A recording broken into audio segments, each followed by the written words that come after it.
coming in. I don't know why. There's my call.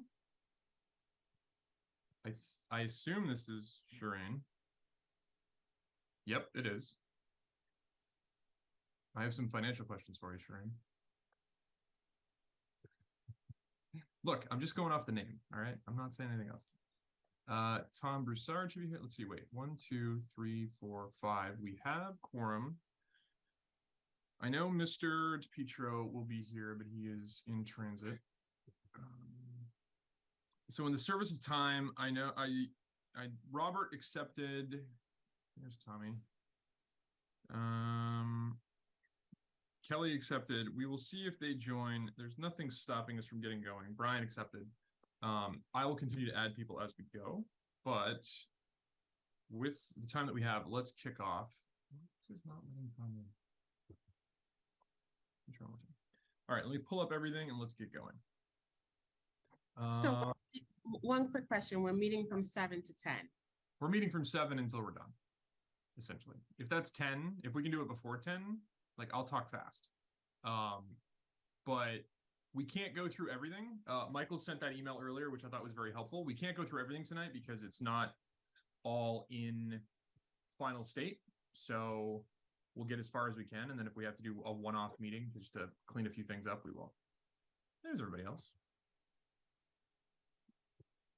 All right, I'm going to kick off.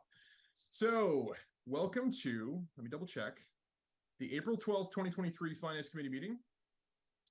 In keeping with an extended act, thank you, relative to extending certain COVID-19 measures adopted during the state of emergency, this meeting will be conducted remotely over Zoom. Attendance by board commission members will be remote, and remote attendance shall count towards quorum. The meeting will be broadcast live and recorded on eCat. So welcome, everybody. As we're all getting settled in, I sent out a few notes about tonight. The plan tonight is that Greg has an early evening. So we're going to start off at the bottom of the list and then go backwards. All right. So we're going to do, I think actually, Greg, correct me if I'm wrong. I think there's only 2 for you. Is it just 20 and 22 now? Because 21 you guys are delaying until the next meeting? Yes. Well, yeah, I don't know about delaying. I don't think it's coming back. I have one. Is it? Yeah. Well, there's. I guess it's broken into. I have it in memo form. So. Okay. Yeah, I pulled the memo up, so I'll Okay. read those 2 and we'll dive into each piece of it. And then we will jump over to Mr. Broussard. Welcome. Thank you, sir. For the CPA pieces, which I believe is 12 through 19, if I'm right. And then we're going to have Michael Blanchard cover the remainder, the ones that are available that have final numbers and everything else. So with that, I'm going to kick us off and make sure that my agenda is correct. Yep. All right. Warrant articles. That's what we need. All right. So let's jump right to Mr. Strange. So, Greg, I have zoning amendment for section 235, which is the housekeeping item, which we can go over. And then there is the update has removed one, and now the only other one that's left is the special zoning district principal use one. Are those the 2 that you're prepared to speak to? Correct. Okay, let's jump into 20 to see if the town of Easton will vote pursuant to MGL Chapter 48 to amend sections of the zoning bylaw of the town of Easton as printed in the supplement titled Zoning Amendment Section 235. Can you give us a quick top down as to what this housekeeping item is? Sure. It's 2 items in our use tables. And anyone that's familiar with it, you go through and sometimes it'll say an acronym ZBA, which means a special permit from ZBA, or PZB, a special permit from Planning and Zoning Board. In 2 or 3 locations in the tables that were revised 2 years ago, instead of ZBA, it says ZB. So they're just correcting ZB with ZBA. All right. That seems relatively straightforward. Do I have sorry, one more second. Does anyone have any questions first? Let me throw that out there. Seeing none, would anyone like to make a motion? I'll make the motion. Motion. Oh, Jay. Mike, the mute too late. While you're unmuted, Mike. A motion to recommend DePietro. Oh, okay. Christina? Second to Napoli. There we go. All right, I'm still updating my list here, so let me go down the list here. DiNapoli. Oh, sorry, DiNapoli, yes. You know what I didn't do? Roll call. We didn't do a roll call. Pause before we actually do this. Let's do a quick roll call to actually officially kick off the meeting, even though we just kicked off the meeting. Somewhere, some Zoom purist is about to burn me alive, but that's fine. They have to find me first. So let's just go down the list. DiNapoli. Would you like to DiNapoli, kick off the yes. meeting? That's one. Diaz. Diaz, yes. DePietro. Yes. Who else did I see? DiNardo. Donardo is here. Thank you. Sorry for being late. Not a problem. Mr. Olson. Olson, yes. And who am I missing? Vamosi present. And myself. And Lamb. I'm here. Oh, you're right in the middle. That's why I can't see you. And Lamb. You said your name. That I think that counts. Back to what we were talking about a hot second ago when we weren't officially meeting. Hi. Does anyone have a motion to recommend Article 20, maybe? Before Michael does that, I have a question. Oh, If damn. I abstain from this vote because I didn't hear Greg's speech, is that going to give you enough votes to recommend this? Yeah, we're fine. Okay, thank you. Good question, though. Motion. Anybody? Motion to recommend DePietro. Did anyone else hear that in slow motion? It was amazing. I did did, hear yeah. it in slow motion. Oh, that was- that was great. Recommend DePietro. we're just gonna mute him. Do I have a second? Second to Napoli. There we go. Let's go back down the list. We're gonna start with Mike DePietro. We'll come back to him. Oh man, that's cool. I could only hear myself. DiNapoli. DiNapoli, yes. Diaz. Diaz, yes. Yes. You guys have fun on Yes. this board. Yes. This is the weirdest board we have. This is it. That was a yes from DePietro. Thank you. Olson. Olson, yes. DiNardo Donardo has to abstain. is abstaining. Vamosi. Vamosi is a yes. Lamb. Lamb, yes. And I am a yes. Okay. All right. So that's 20. Check. So 21 is a Appendix A2 Special Zoning District Principal Uses, A Residential Uses Furnace Village District. To see if the town of Easton will vote pursuant to MGL Chapter 48 to amend the section of the zoning bylaw of the town of Easton adopted at town meeting March 27th, 1973 and amended through November 14th, 2022 is printed in the supplement titled Zoning Amendments. Explanation. This amendment removes the ability of the planning board to grant a special permit that will allow more individual units in a multifamily development than is greater than the maximum number allowed in the Furnace Village Depot and Furnace Village Eastman districts, and adds specific criteria for allowing more individual units in a multifamily development that is greater than the maximum number allowed in the Furnace Village Business District. Mr. Strange. Wait, one quick question. Yes. You read something. Were you reading Article 21? Yes. Has, So did you get Mike- the latest update one that Michael sent out this morning? probably, yes. Oh, let me open that one. Okay. Sorry. I was confused too at the top because I was like, wait a minute, is 22 the one? But then I realized Michael changed it. So, Okay, let me open it. Thank all right. Mr. Strange, do you have a quick top level explanation for this one? Sure. 2 years ago, after a 3-year study and a lot of work, we created the Furnace Village districts, which run basically from Target Plaza to Five Corners. We've had a number of projects come in. We've permitted a couple. And where multifamily and mixed use was allowed, and this one addresses the multifamily, we acquiesced, we compromised some of the members of the board when we were writing this. And at the end, it called out, okay, one unit for every 5,000 square feet and one for every 2,500, depending where you were, with a maximum of 2,000. This has to do with the residential apartments. And at the end, we acquiesced and wrote in, unless the Planning and Zoning Board grants a special permit for additional units. And a few of us were a little reticent with that because that's really not backstopped, and that can be trouble for a board too. And as we suspected and discovered, every proposal that came in before us just went to max out their units, really without justifying it or without tying into any of the purposes as spelled out in the bylaw. So and knowing that many of the lots are small in this district, and it's not like they're going to be combined for a very large one. So we looked at it and said for multifamily units, we went back and said, you know what, one for every 5,000 feet, basically in the Five Corners district, and one for every 2,500 square feet in the Eastman Street district up towards the Mansfield end. We were comfortable with, and because the thought was the board and a lot of the citizens that have participated in the public hearings we've had for the last 2 years in this district were upset that we weren't getting many mixed use or any commercial use along with the apartments. So we are removing, or we're looking to remove, unless the Planning and Zoning Board grants a special permit for additional units. And so I guess the question would be, in order to get a special permit, what's the process now? Because it looked like it was just, to your point, it was something that you guys had the ability to grant that. Because of that, everyone was essentially coming in looking for that. What's the process to, if you had something over that max number, what would you have to go through to allow that? Well, if you wanted to go past the max number, you'd have to go for a variance. That would be if this passes. And and the thought is, there's really not many large parcels up there. When you look at the ones that the maximum of 20, there are not many parcels that this is even going to come into play. And with the knowing that the MBTA zoning is sort of coming down the pike,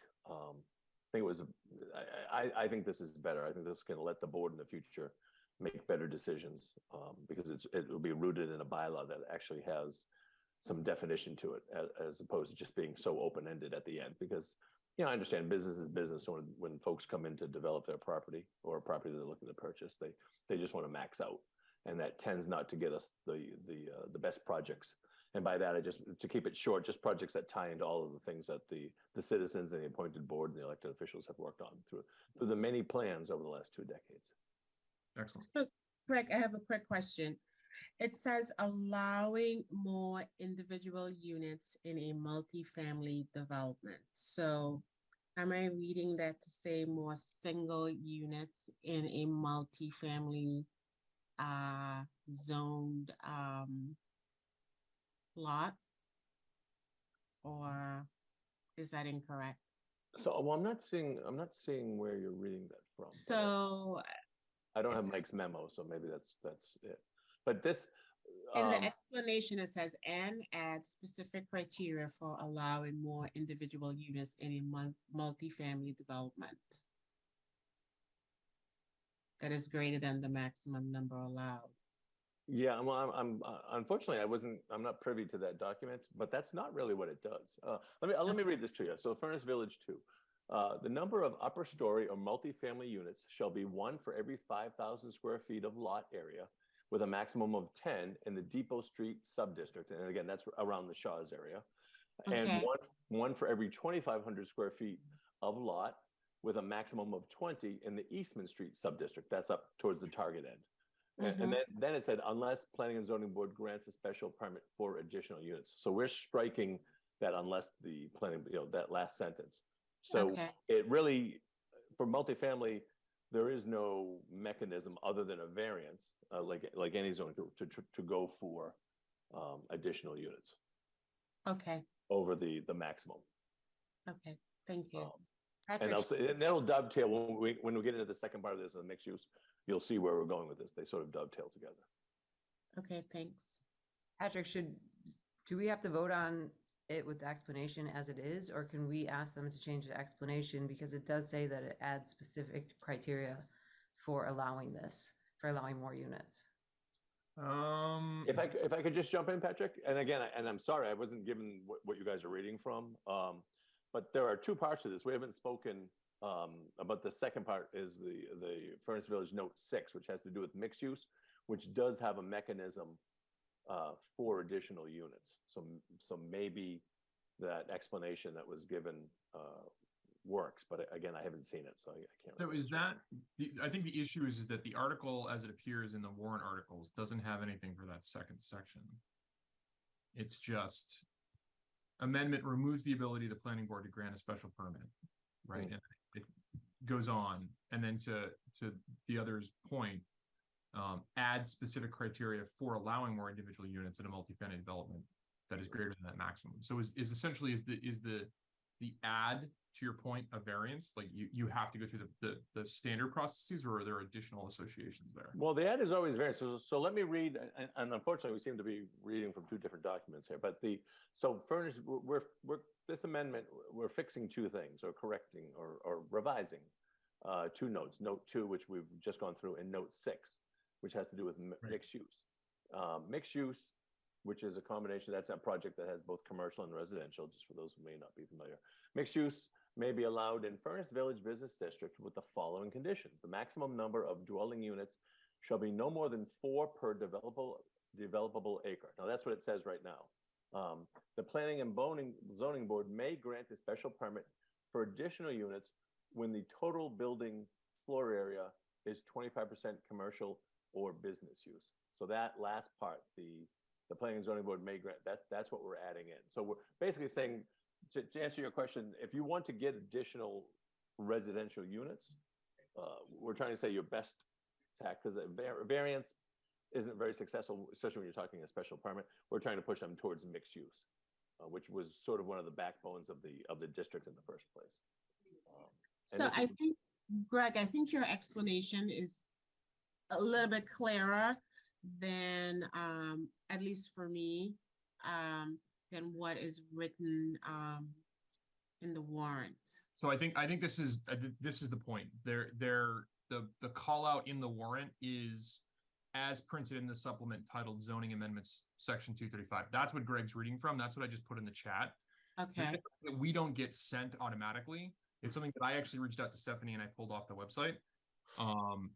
So that is part of that packet, right? Essentially, like, hey, here is the further explanation for this, for Article 20 and 21. These are the specific call outs. That is the additional zoning amendment supplement. So it will be provided. But so Okay. to Greg's point, he's doing a better job explaining it because he has the further piece, which is this 6A and 6B. Okay, thank you. Yeah, that's a good point. So there's no B on here, right? It says A for the residential uses. So when we vote on this, are we voting as the paper that we have? Plus the supplement, Okay. which is what I put in the chat here, which is the 6A and B. So it's called out as the printed zoning supplement in the article, which is why it's an addendum, but it is part of that warrant article vote moment. Greg, was the commercial use 1/3 to 2/3, and now it's 1/4 to 3/4? Is that a change, or is that the way it was for this district? That might be confusing another district. No, you're probably thinking the original. We did have 1/3, 2/3. That was in the Queesa Commercial District. That came up with the Korea's Plaza, which is now it's a moot point as that is becoming a Volkswagen dealership. No. Very good, thank you. Still a good investment for that part of town. Any other questions on this one? Is it clear that the vote does contain that 6A and B that I put in the chat? Okay. Any reservations on voting on that with that further explanation? All right, I don't see any. With that, does anyone want to make a motion to recommend Article 21?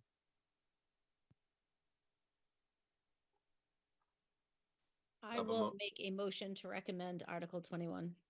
Thank you. Do I have a second? Yes, second. Okay. Let's go down the line. DiNapoli, DiNapoli, yes. DiNardo, DiNardo, yes. Diaz, Yes, yes. Petro. Is he still on, or did we lose him? No, we might have lost him.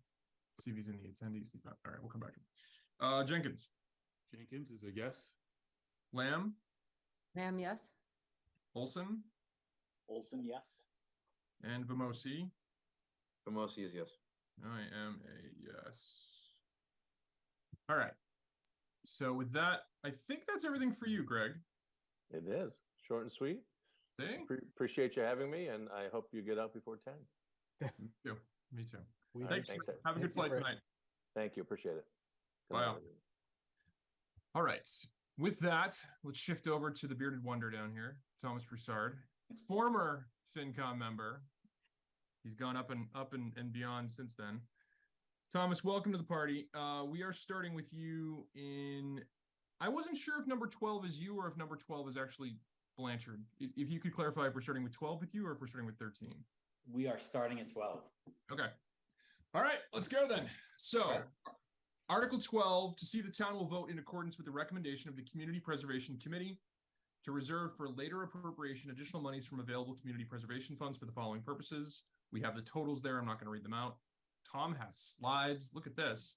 The Community Preservation Fund received a supplemental state trust fund distribution of $148,000 in January of 23. It needs to be reserved in each of the three spending categories to meet legal requirements. The amount to be reserved in each category is $14,804, with each item to be considered a separate appropriation. Thomas, I think you have the floor. I appreciate it. And it's always good to be back where I started. Nice to see so many faces. Thank you all for your service. Let me get that out of the way. And let me also just say thank you to so many people that contributed to the warrant articles that you see before you. We had an incredible application process this year. It was very thorough, thoughtful. We enhanced in several aspects the engagement with the applicants. And I think what you see before you is the fruit of those applications. And I think there's a tremendous amount of benefit for the community that is currently in the warrant article. So thank you to certainly the other CPC members and all the applicants, and certainly the town support that we get from people like Wendy, Stephanie, and Wayne, certainly. If it's okay, Pat, I just wanted to give a little bit of a high level. So you folks have the benefit and perhaps maybe the risk of me sharing my presentation at town meeting with you. But I do hope it helps us level set as to what the CPC is. So for those of you that don't know, we actually came about because of the Community Preservation Act, which is a state legislation item that was signed in 2000. And what it does is it allows a levy for communities of up to 3% surcharge of property tax, focused solely on open space conservation, outdoor recreation, historic preservation, and affordable housing. Two things on that. One, I believe all of those bullet points hit home without question to the community and to the residents of Easton, as evidenced by their support of our particular program over time, of the fabric of who we are and our belief structure. Two, you'll notice that a lot of these categories are typically underfunded from a capital perspective by cities and towns. That's what prompted this special legislation. And I'll give credit.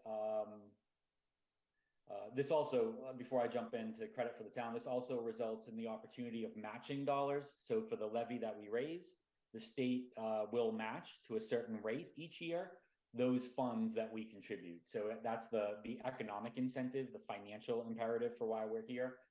But I do give credit back in 2001 for the people of Easton, the residents at the time, who were very quick adopters of this initiative.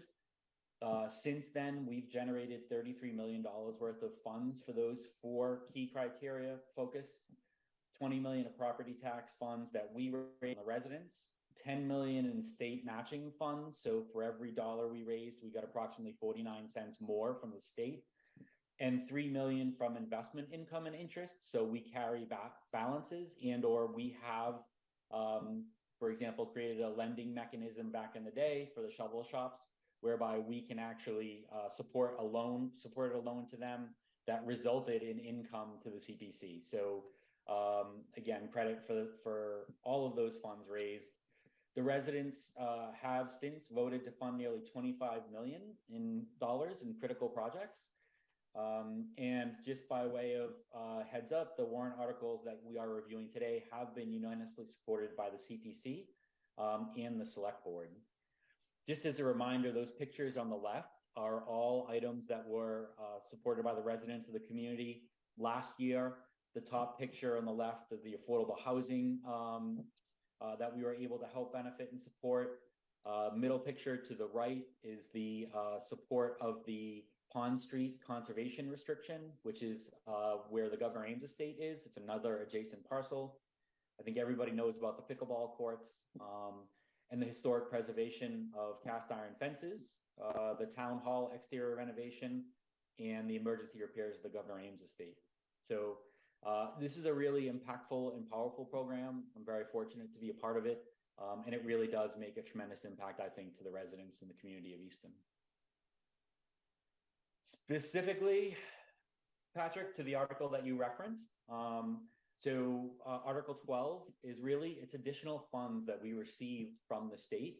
So the state will go through an iteration. They will identify the initial allocation of funds to communities.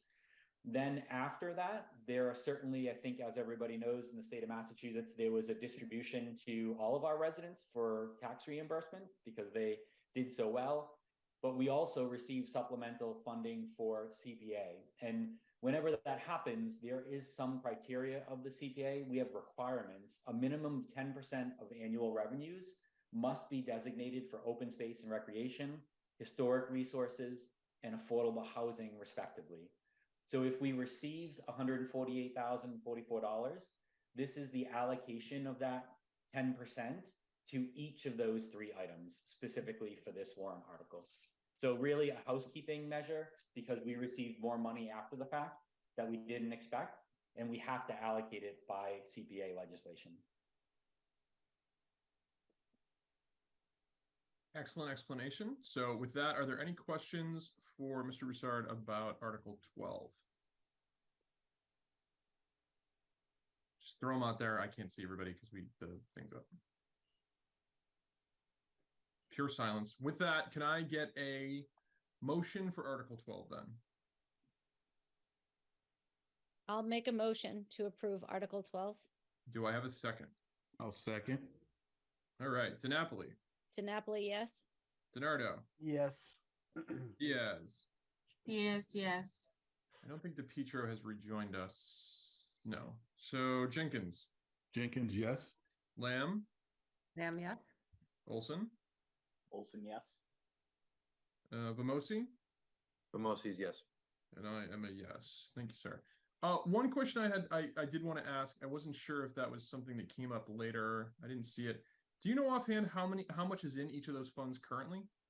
I do not, but as I at the fingertips, but as I go through, I may be able to look at that during pauses and conversations. Yeah, that's fine. It's not a massive necessity. I just was curious. Nope, that's a fair question. And if I don't have it now, I can certainly send a follow-up email. Okay. I can tell you the total amount that we have in terms of unreserved. The total amount that we have entering into this proposition is $6.3 million worth of undesignated funds. The balance, as you will see at the conclusion of this particular process, we expect to go down to 4.3 million, still an incredibly healthy balance sheet number. And I'll get into that a little bit more on the next slide, where we talk about our budget, if that's okay. Yeah, absolutely. And just I think it bears repeating just because I've seen this come up as a question multiple times over the years that have been on the board. Again, that 6.3 upon approval 4.3 is specifically designed and reserved for open space recreation, historical resources, and community housing. Like, let's call that out. This is not something that we can dip into from the general fund and fill a gap in something else. This is specifically designed for these buckets. So with that, let's go into 13. So report and fiscal year 2024 budget. See, the town will vote to act on the report of the Community Preservation Committee on the fiscal year 2024 community preservation budget and to appropriate or reserve for later appropriation monies from Community Preservation Fund annual revenues or available funds for the administrative expenses of the Community Preservation Committee, the payment of debt service, the undertaking of community preservation projects, and all other necessary and proper expenses for the year, or take any other action relative thereto. I assume you have this broken. Yep, that's what I was waiting for. I'm not going to read it because I figured you had it broken out. Go for it. You got it. I will say from a financial perspective, this really only gives a part of the picture. It's the appropriate part of our picture of our budget. But what it doesn't do is to give you a viewpoint of the total economic activity. And so I've tried to do both with this slide. So I will speak specifically to Article 13. That's the simple part. The second part is to give you a much broader picture of the financial consequences of the warrant articles in totality. So the 713,000 is very straightforward. We have administrative expenses of $112,000. Largely, it supports half a salary of a town employee who does tremendous amount of work and effort for us. And then the rest or balance is reserved for other administrative expenses through the year. The debt service of $602,000, by far the larger portion of the $713,000 budget, is supported by the following items. So it's the Gill property of $183,000, per year, Keach Fields of 152,000, Town Hall restorations 111, Dean is 105, and the Governor Ames estate actually I think is a typo. So as I mentioned, this is certainly a work in process. So I think the Governor Ames is actually going to be 51,000. So let me just tweak that real quick. So the other thing that we do on the right-hand side, as I mentioned, while that explains the $713,000 budget, what it doesn't truly address is that we are estimating to have revenues received of $2.2 million. Those revenues are in this fiscal year 24 designed to support $6.7 million worth of warrant articles. And I do want to highlight, and I know I gave the punchline earlier, but the balance that will remain after the utilization of strategic reserves in the amount of 2.6 million is projected to be 4.3 million. And just for context, if we on the CPC are always cognizant of our plan, the town plan, and the resulting potential expenditures that the CPC may be asked for all at once. And what I mean by that is, I think everybody is aware of several key properties in the community, be they Langwater Farm, be they the, for example, properties, other Ames properties, numerous farms, including that on Pequonnet Ave. And so we have a tremendous amount of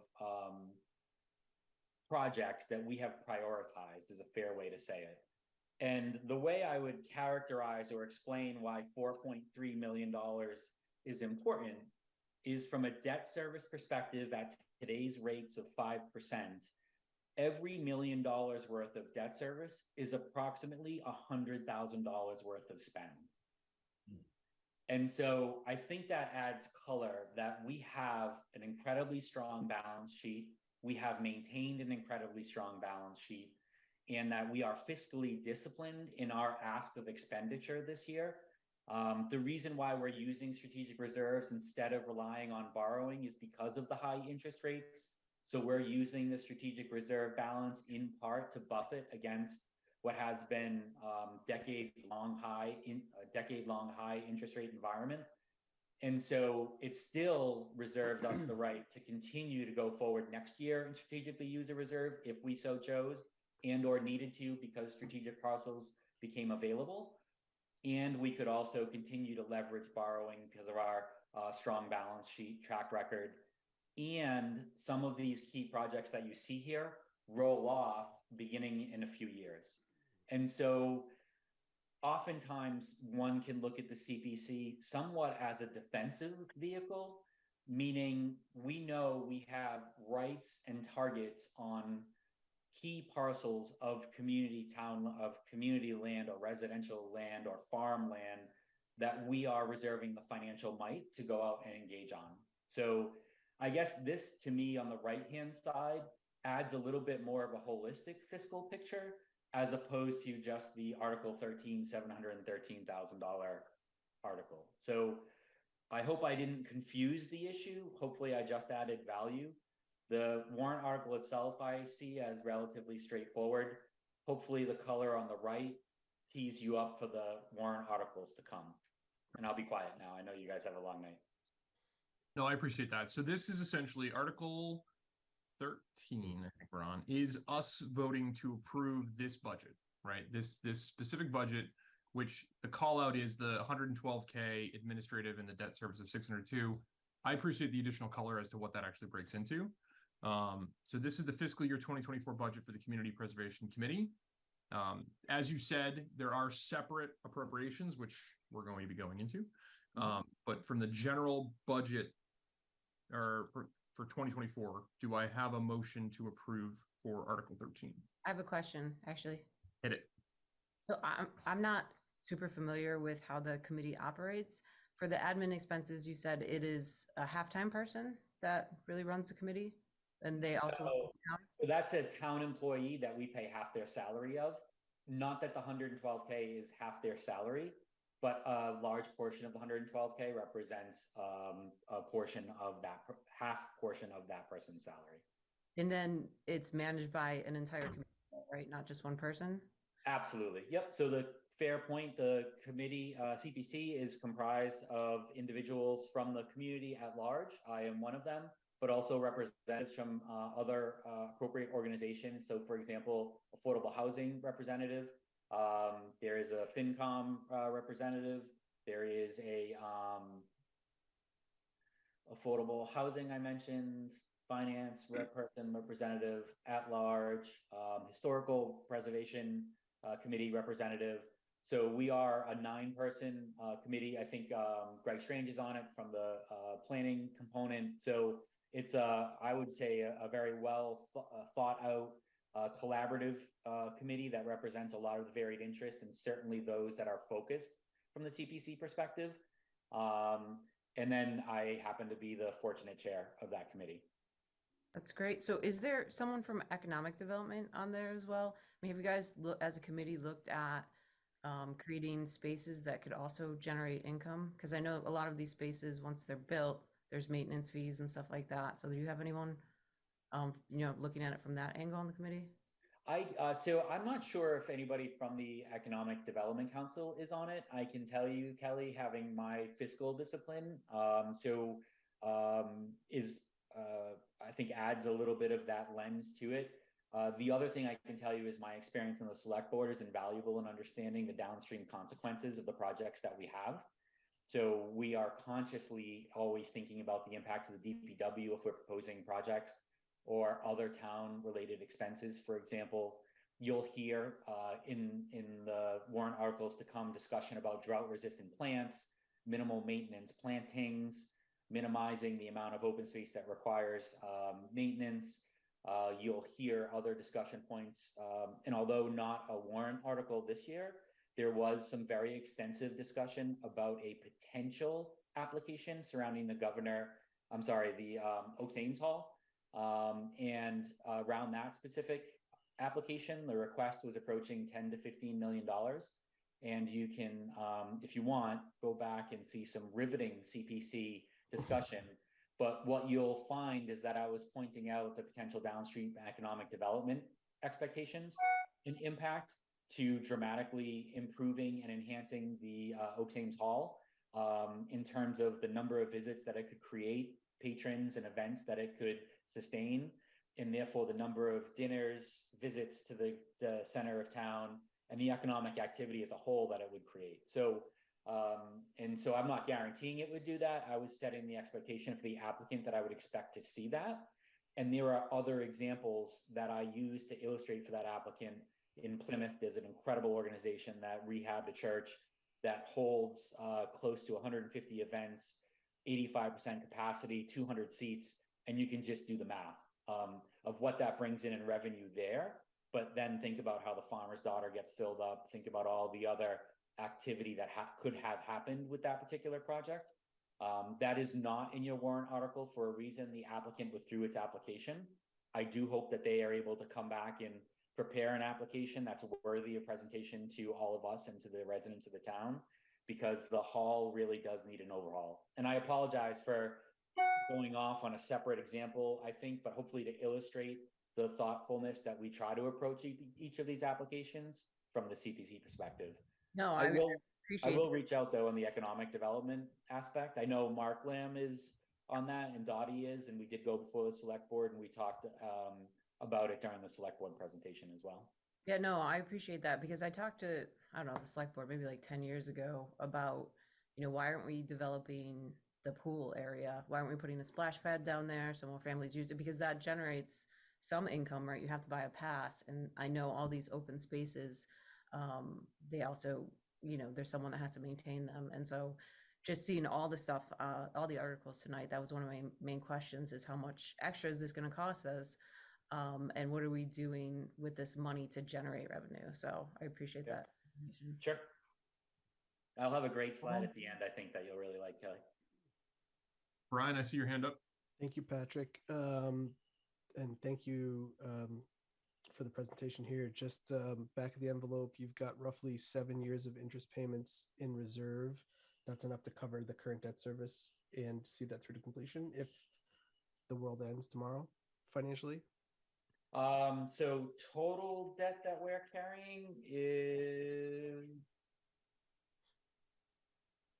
let me see, 312, 360, 2, 4, 4, 5, close to $6 million of total debt that we're carrying all the way through.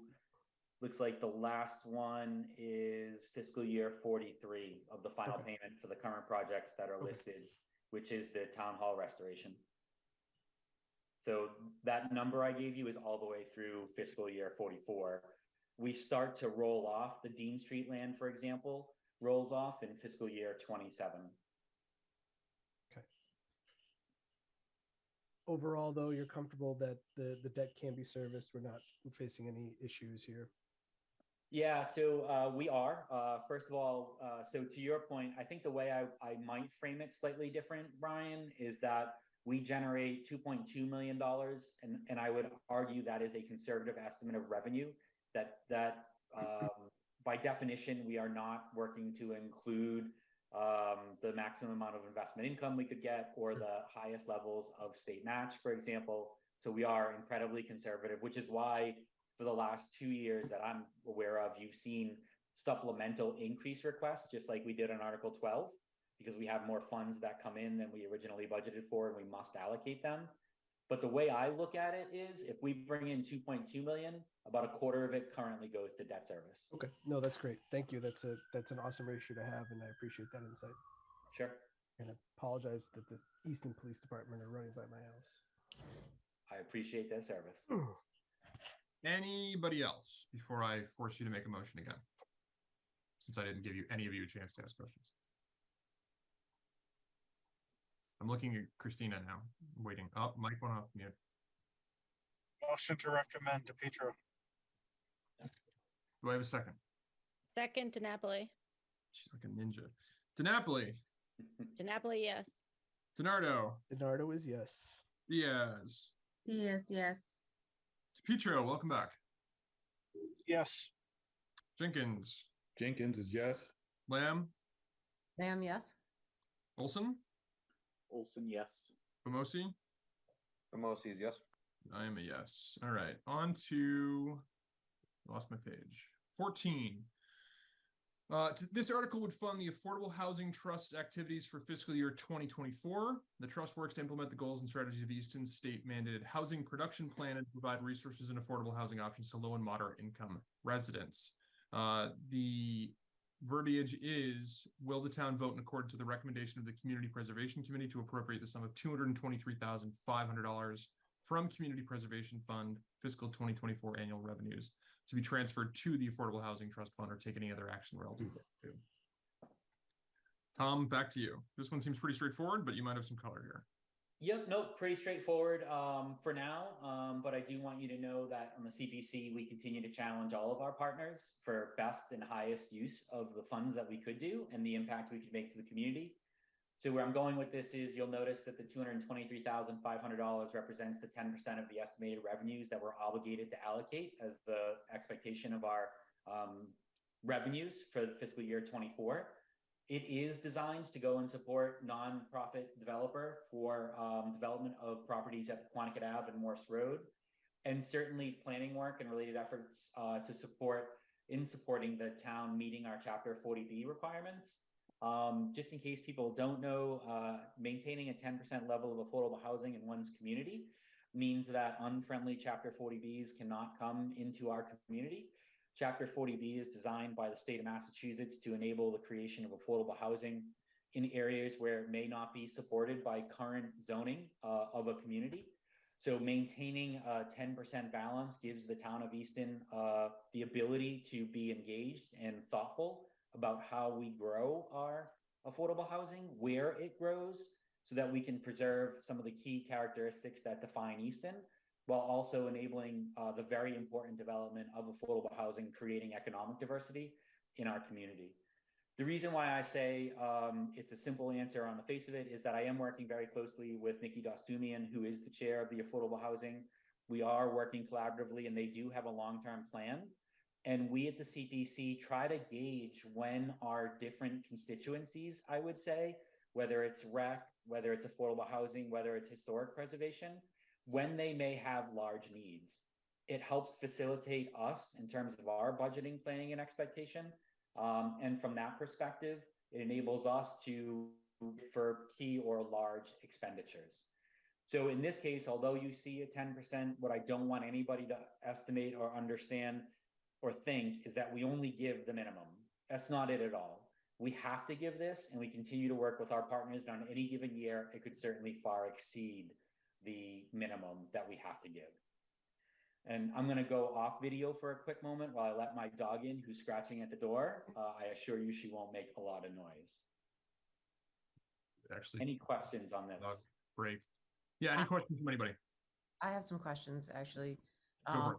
So this Pequannock Ave and Morris Road, is this behind the Camelot Estates neighborhood?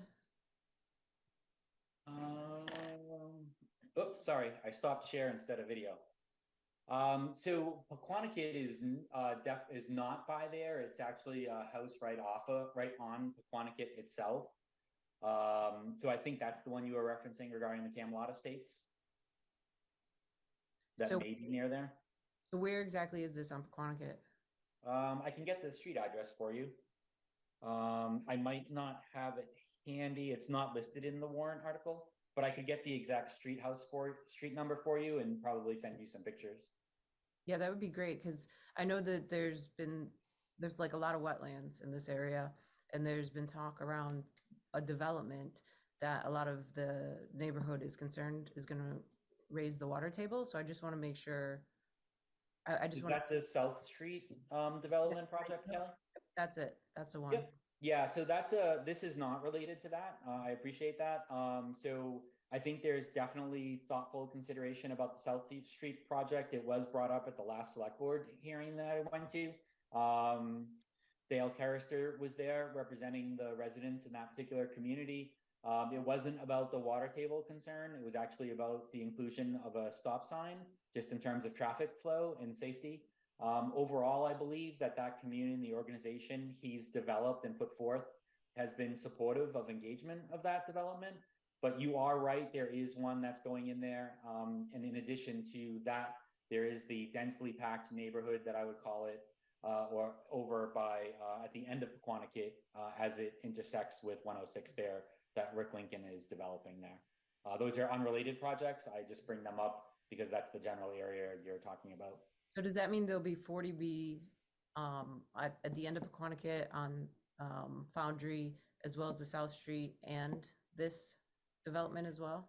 So I don't want to mislead you. It has been a bit since I heard Rick Lincoln's presentation to the select board back in the day. Michael Blanchard's here. I can't speak the nature of the Rick Lincoln project if it is 40B, but Michael, I will put you on the spot, even though you didn't think you'd be speaking probably for another 45 minutes, given my loquaciousness. But is Rick Lincoln's project 40B?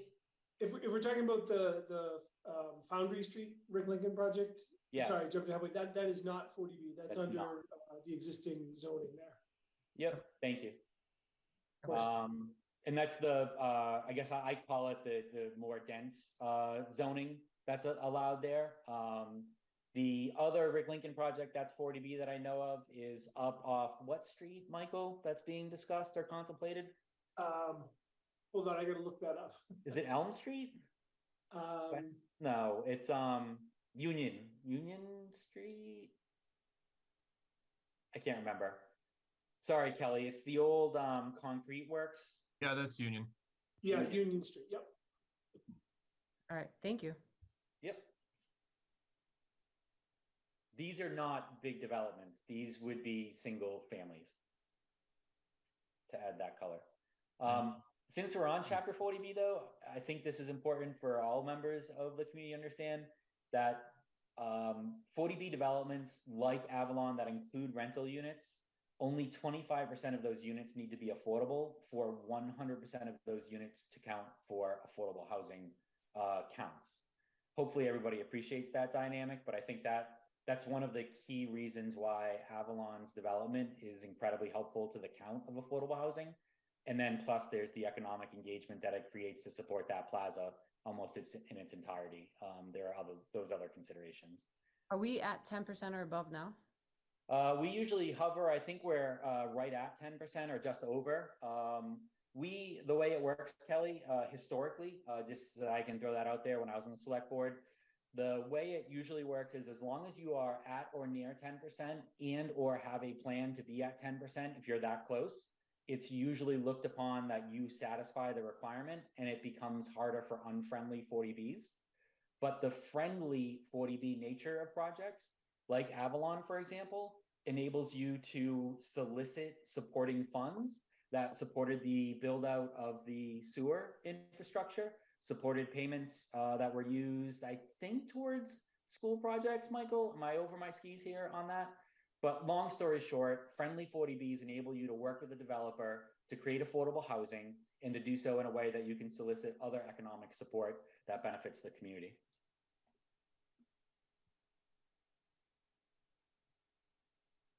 Thank you, sir. Any other questions on that, Kelly, if you have anything else? No, I appreciate the explanation. Brian, I think you're off mute. Tim? I had a quick question for Mr. Broussard. Go for it. In previous years, what was the appropriation in previous years? This just seemed to be higher than I remember from before. I think it was usually around the realm of like 110, 120, and now we're seeing a jump to 223.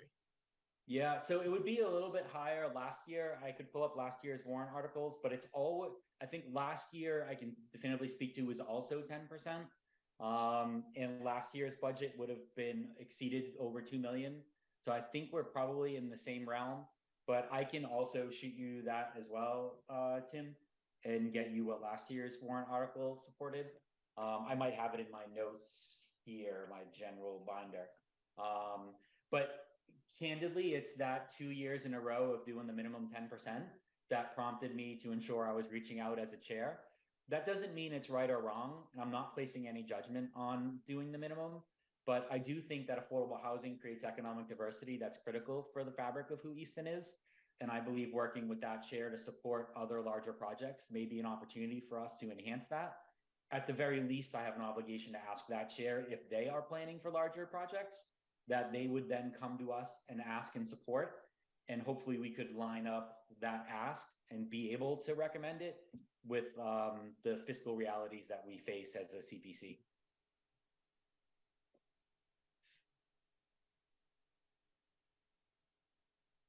Anyone else?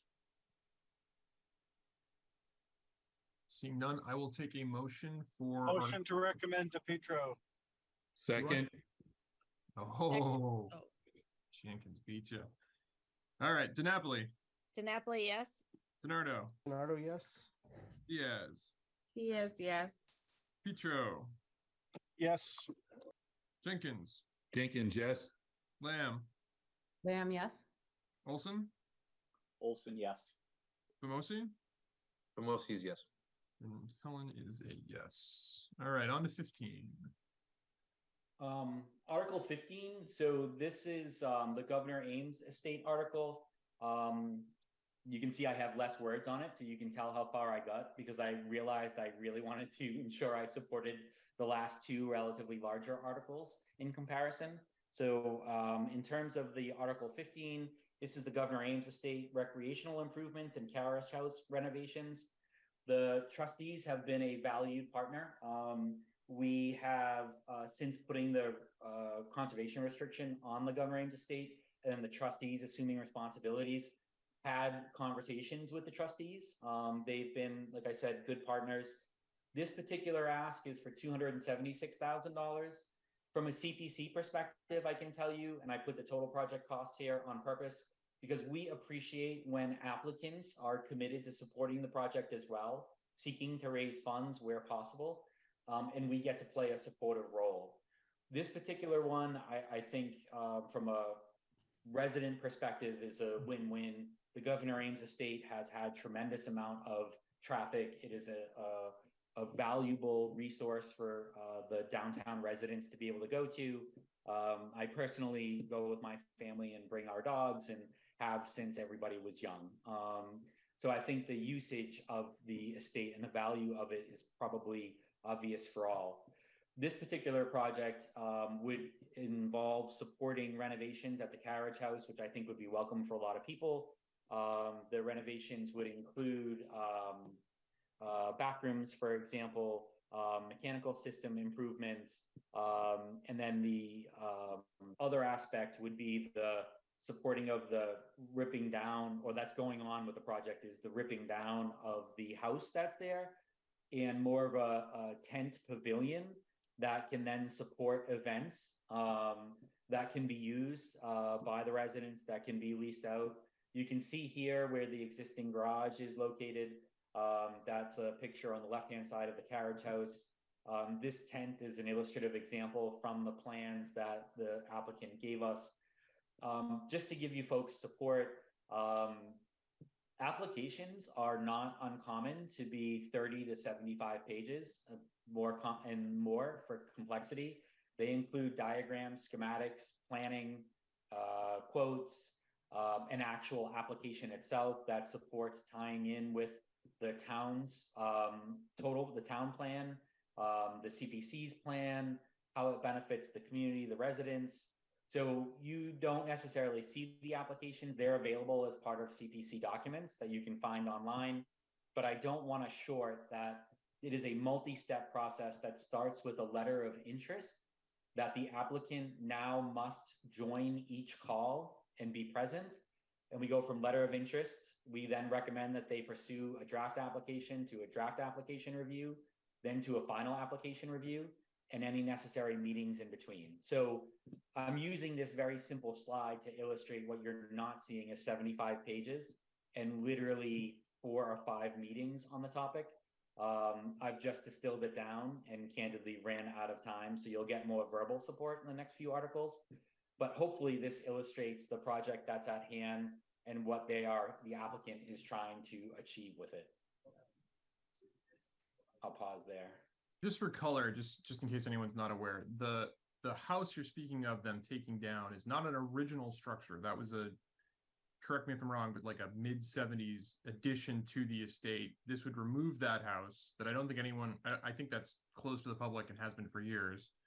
That would remove that house, and this would then be if I'm reading this correctly, is the square? No, I guess not. That's just the estate itself. I don't know where the actual existing house is. Is it right there? So the existing building envelope is kind of, I think, right around where that's at. If this is the garage, I think everybody knows right where the building is, almost right to the right over here if you are panning around the carriage house. And this tent location is going right on top of where the building is currently located. I just thought it was good for clarification, just in case someone's like, wait a minute, why are we taking down a historic building? This says this is appropriations for renovating a historic building. That building itself is not historic. So this would be a removal of, okay. Thank you, sir. Great clarification. Any other questions on this one? I have a question. So you said that it would be available for lease? Yep. So is there any reason why we chose to go with a tent versus a building where it could be used in the winter and potentially leased out in the winter? Yep. So I think a couple things, and I can't truly speak for the applicant, Kelly. It might be slightly inappropriate, but I can tell you my representation of what I heard. There's a cost item, so the tent can go up and go down. So the building of an entire enclosed unit would be in the millions of dollars potentially for the size that they're looking for. And I'm not sure they were able to get the ROI from their perspective on investing that and the type of events that they could host. And how long it might take them to get payback. It sounds like that the structure, candidly, is reaching the end of its useful life, and it's not getting any use currently, as Patrick pointed out. I truly don't believe that you can even go in. And this is a happy medium in order to be able to support the ability to have more weddings. For example, have a place that they could ensure a dry area to actually hold the ceremonies and get use throughout the, I guess, hopefully a 3-season type approach. And if this winter was any evidence, there may actually be some winter usage as well. And does the town receive any of the money from the lease? Nope, we don't. This is that is the lease of that, and what they do with that particular piece of the property and the tent has nothing to do, to Patrick's point, with the funds that we're providing. We are literally supporting the carriage house renovations, which helps, I think, create access capability for those people that need facilities. I think it also creates usefulness of the historical structure, which I think increases the likelihood of its maintenance. And then overall, I think the residents of Easton get ancillary benefit from having a tent pavilion that is located geographically close to us. This isn't going to disrupt my kid's favorite sledding hill, though. I just want to make sure I'm calling that out. I believe that there is in the CPC grant specific language regarding, and the first names are dotted out. We don't want to have minor names presented, Patrick. Sure.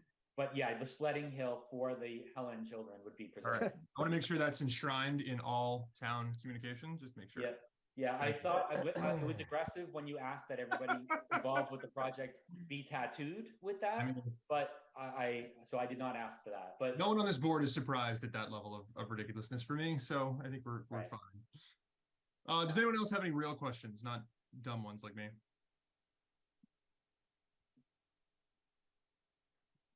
Seeing none, I will take a motion for our Motion to recommend to Petro. Second to Napoli. awesome. So I will pause on item 15 and I will go to item 16. So I'm going to stop sharing real quick.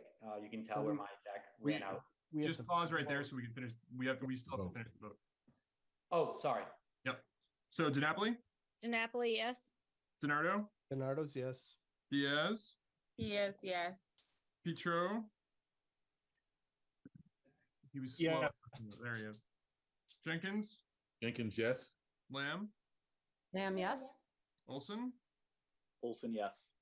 Vamosi. Did we lose Vamosi? Pomosi is yes. There you are. And Helen is a yes. All right. Lost my page again. On to 16. All right. So Tom, I'll give you the floor on this one as well. This is the Swifts Park Design, Construction, and Bid Documents, $30,000 appropriation from the Community Preservation Fund. I'm assuming you've got more details than what's in here, or I can read the explanation if it's easier for you. I'll let you read the explanation and that'll enable me to prepare just pulling up some additional documentation on it. Sure. All right. So the resident volunteers of the Swifts Park Steering Committee are charged with redeveloping and rededicating this small town-owned park at the Pequannock Avenue and Foundry Street intersection in Southeaston's Furnace Village National Register Historic District as both a neighborhood amenity and as a site honoring those who died in the 1918 influenza pandemic and the COVID-19 pandemic, and the first responders who cared for them. Using $10,000 of planning department funds and $25,000 of CPA administrative funds, the steering committee has procured a consultant to begin the public planning process. This requested $30,000 CPA grant will fund creation of a final park design and the associated bid-ready construction plans, specifications, and cost estimates, which will support future private and public fundraising for construction, likely including CPA funds. The committee's intention is for the redevelopment to coincide with Easton's 300th anniversary celebrations in 2025. Awesome. Thanks, Patrick. So this is where you get to see some of an application. I would argue that the Swifts Park Design, Construction, and Bid Documents is certainly not our more complex. I do want to pause, though, and give everybody a greater picture of what's really at play and give credit to all of the people in the community, in the town, all the different departments that are involved with a very long-term, lengthy, and strategic execution of a plan. So Swift Park, for everybody's sake, is actually at the end of Pequannock and 106. It's right before, right near that corner of land. And what this really represents, part of the longer term economic and zoning planning that is done to enhance that 106 corridor. So I think if you start to put the pieces together, some of the conversation points we've had tonight, we've developed out the Avalon area, the Target Plaza, Big Y.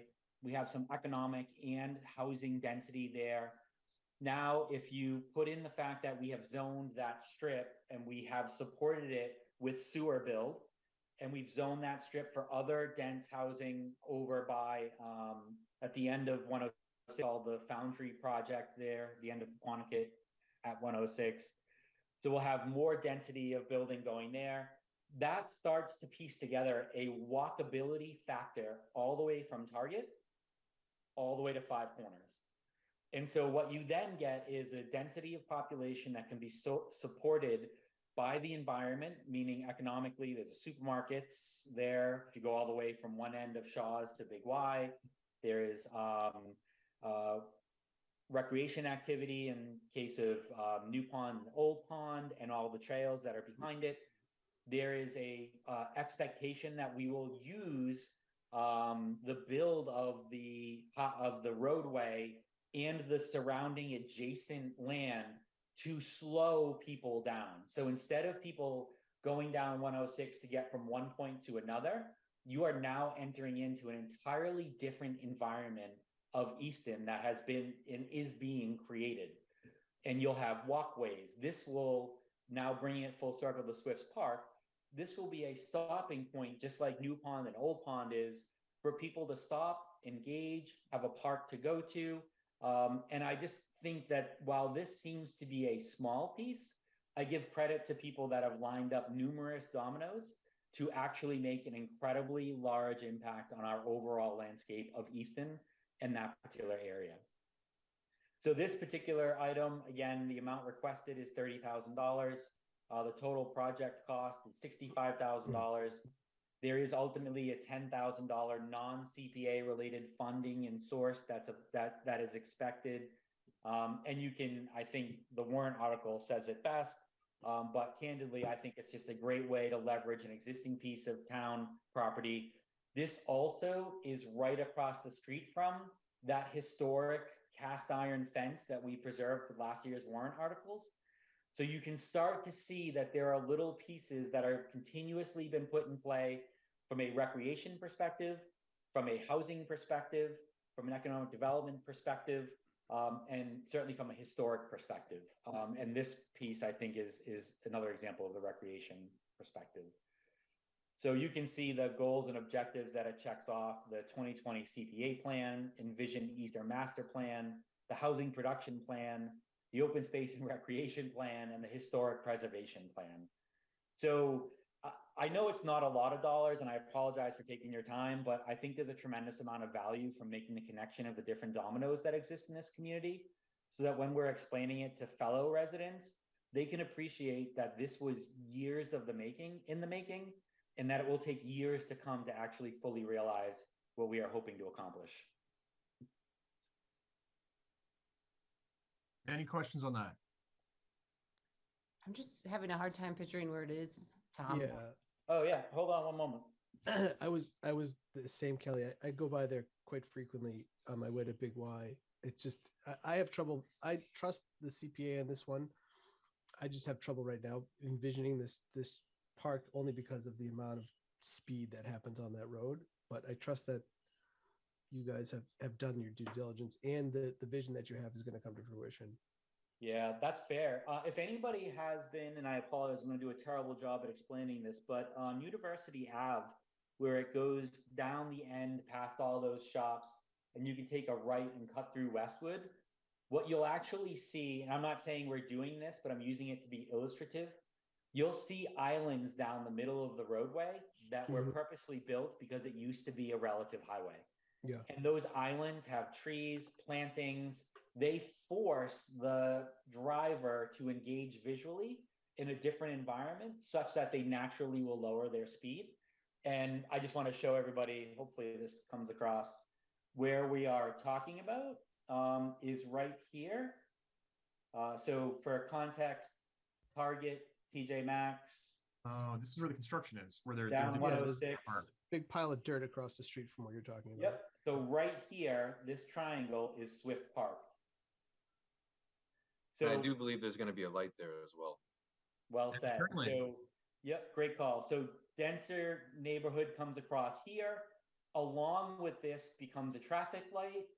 long-term becomes walking paths down the road, so that instead of, I think it's a great point, instead of all I expect is a highway, because don't forget, I think we all appreciate in Mansfield, as you approach Easton from Mansfield, it's 55 miles per hour. And what we don't want is people doing 55 through our community because they don't have a reason to stop and engage and appreciate what Easton has to offer. And so what you're going to start to get is more of a neighborhood feel, more of a walkability factor with parks, historical preservation items that now create a walking capability for a lot more residents, both from Avalon and this neighborhood. And Kelly, that South Street development is right in this back corner. All of a sudden, these people now have a walkability community area that enhances the economic viability for all of the shops that we know exist in this area, whether it's from McGuire's to La Familia and everything in between. Is there a goal to get more shops on 106, like across from Old Pond? So I think across from Old Pond, and whoever said it best, Easton is a tremendously wet area. I believe from Old Pond is all wet. But I do know that in Easton, we strive to try to create any economic development and activity that we can. There's no doubt that we are a bedroom community and we rely on that particular aspect. That's our strength. And I think a lot of the aspects that we talk about, whether it's recreation, green space, lean into that. But yes, there is an overall desire to create housing density in the right areas, in the right way, that supports economic development that comes with sewerage. You couldn't have more restaurants, I think, in these areas, for example, if you didn't have a sewerage opportunity. So it's weird because I use Pequonnet every day, but I've never realized that that it split like that. I always just go out the one way. Yeah.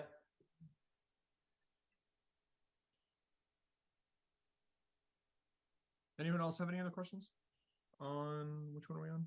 15? Has there been any pushback from the Furnace Brook car dealership there? And then I think there's a mental health office there at that spot. There is, and also a painting contractor that is well used in town. No pushback. So first of all, this is town land. What we do with it, we have the capability to do it.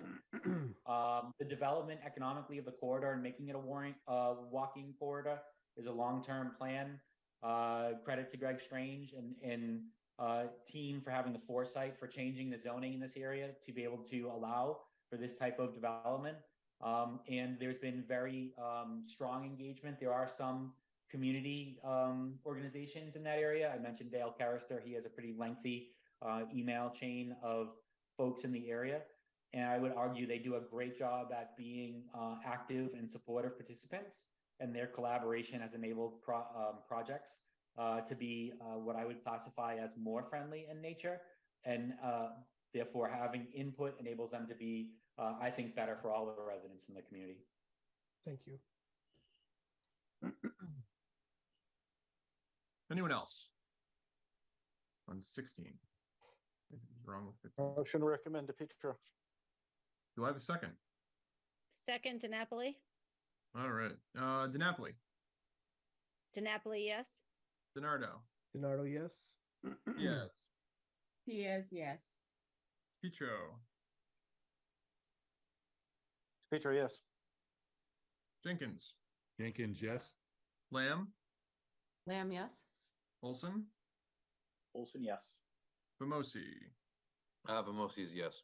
And Helen is a yes. All right. On to 17.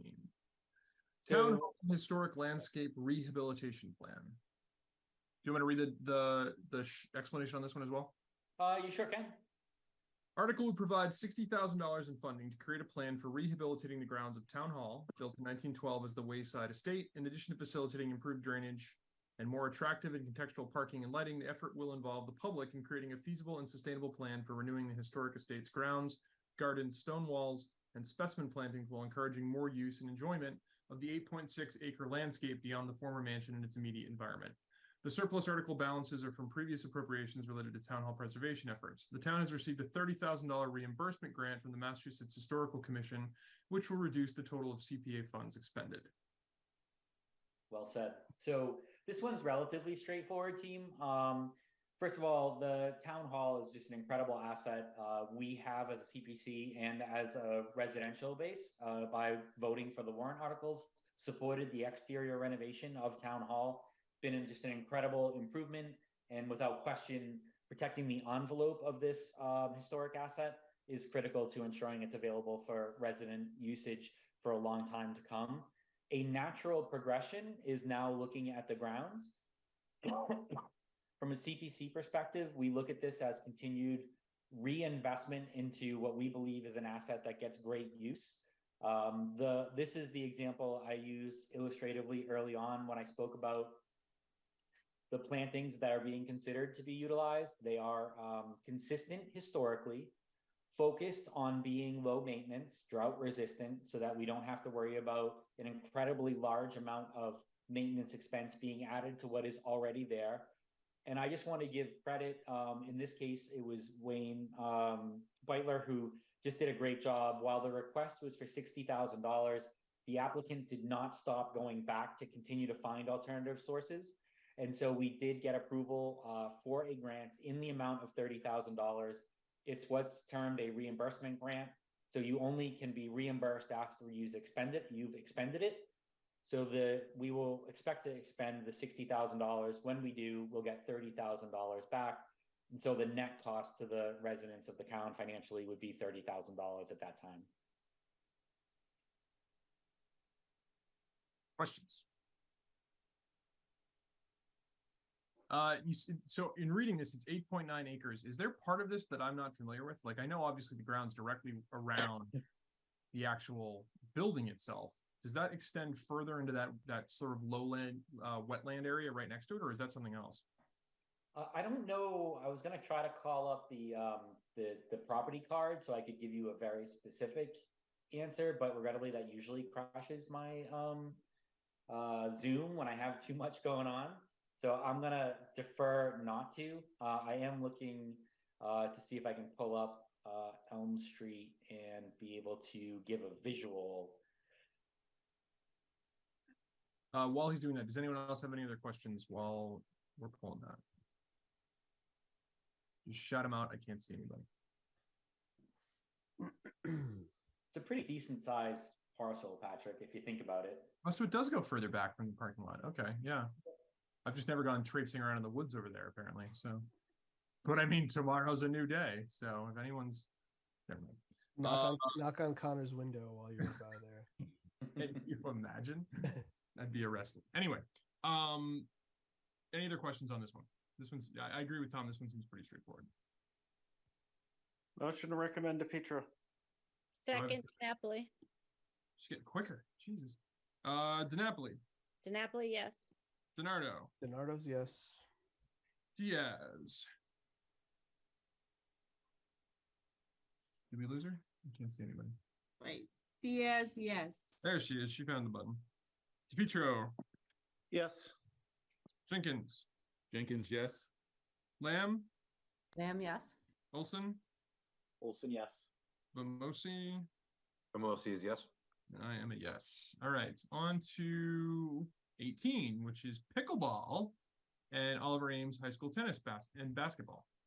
This article would provide $1.598 million in funding to build 5 new post-tensioned concrete tennis courts, 3 new bituminous concrete basketball courts, and 4 new bituminous am I saying that right? Bituminous concrete pickleball courts and associated fencing, drainage, and other infrastructure at Oliver Ames High School for use by both school students and, when available, the general public. Yeah, this starts to get to the meaty part. So I've got hopefully some nice slides, and I've got the presentation. In terms of the number of pages that support the next 2 warrant articles, it's over 60 pages. So I won't show you all of the application, but I do have some incredible level of detail available that I'll try to leverage appropriately. this is a big project relative to the other discussions. And candidly, I'm very excited about the next two. And I think when I have the opportunity to paint the full picture of the impact, that you folks will also be supportive. And I think you'll ask the appropriate level of questions. This, a couple of key considerations. There will be pictures that follow for this warrant article that will say more than I need to, candidly. Is crystal clear about the need for the replacement. The tennis courts specifically support the tennis high school team. Those particular courts, we are at risk of not being able to play home games at. So home matches at, I should get my sports right. So the pictures will show that. There's a larger aspect that's at play from the CPC's perspective. And you'll, on the next warrant article, you'll actually see that the CPC asked the schools to think bigger. And so I think you all know I come from a without question, strongly oriented financial background. And I try to be very thoughtful about the dollars that we spend, the long-term ROI, in addition to the community benefit that it will yield. So there's a campus improvement opportunity. I'll have a slide about that. But candidly, these two warrant articles, I believe, represent the chance for us as a community to close the loop of a fantastic campus. That doesn't just benefit the schools, that benefits the community, the residents that use the facilities, and all of the residents who don't use the facilities or have kids in school as well. And I'll make an economic argument at the end that there is a tie-in to how our schools are supported and the facilities that we maintain and the economic impact and benefit to the residents of the broader community. There's a purposeful construction selection. So I'm a fan of making sure that if I'm going to spend money, I would rather spend the right amount to maximize the long-term viability of a project and therefore enhance the opportunity to get a return on the investment. So that post-tension concrete, we were presented two options at the CPC. One was a bituminous asphalt-oriented product, which you will see has a lifespan of 10 to 12 years, and you will see the negative impacts after those 10 to 12 years. By the way, it is not caused by a lack of maintenance. I want to give credit to the schools and the town for being very thoughtful and detailed with making available maintenance plans and programming. It is simply the lifespan. And post-tension concrete, the type that exists over at the Frothingham Field basketball court, for example, lasts materially longer, upwards of 25 years. So you'll see why we thoughtfully recommended that we go with that particular product. Minimal investment in the CPC schools. So we hear, and this is just so that you folks have ammunition and understanding, quite frequently, why is the CPC the capital budget for the town and the schools? I want to be clear, we are absolutely not. We have no affiliation with the capital budget of the schools, other than we can support by recommending and including in town warrants capital projects. Now, for context, if you want to know what the capital dollars are going for the schools, it is going towards, without question, safety-related items. The schools will not go into detail with any of us on what our safety plans are. That's very purposeful. That shouldn't be public. But it's things like making sure there are security cameras where they should be, that there are security measures in place. That's where the capital dollars go to.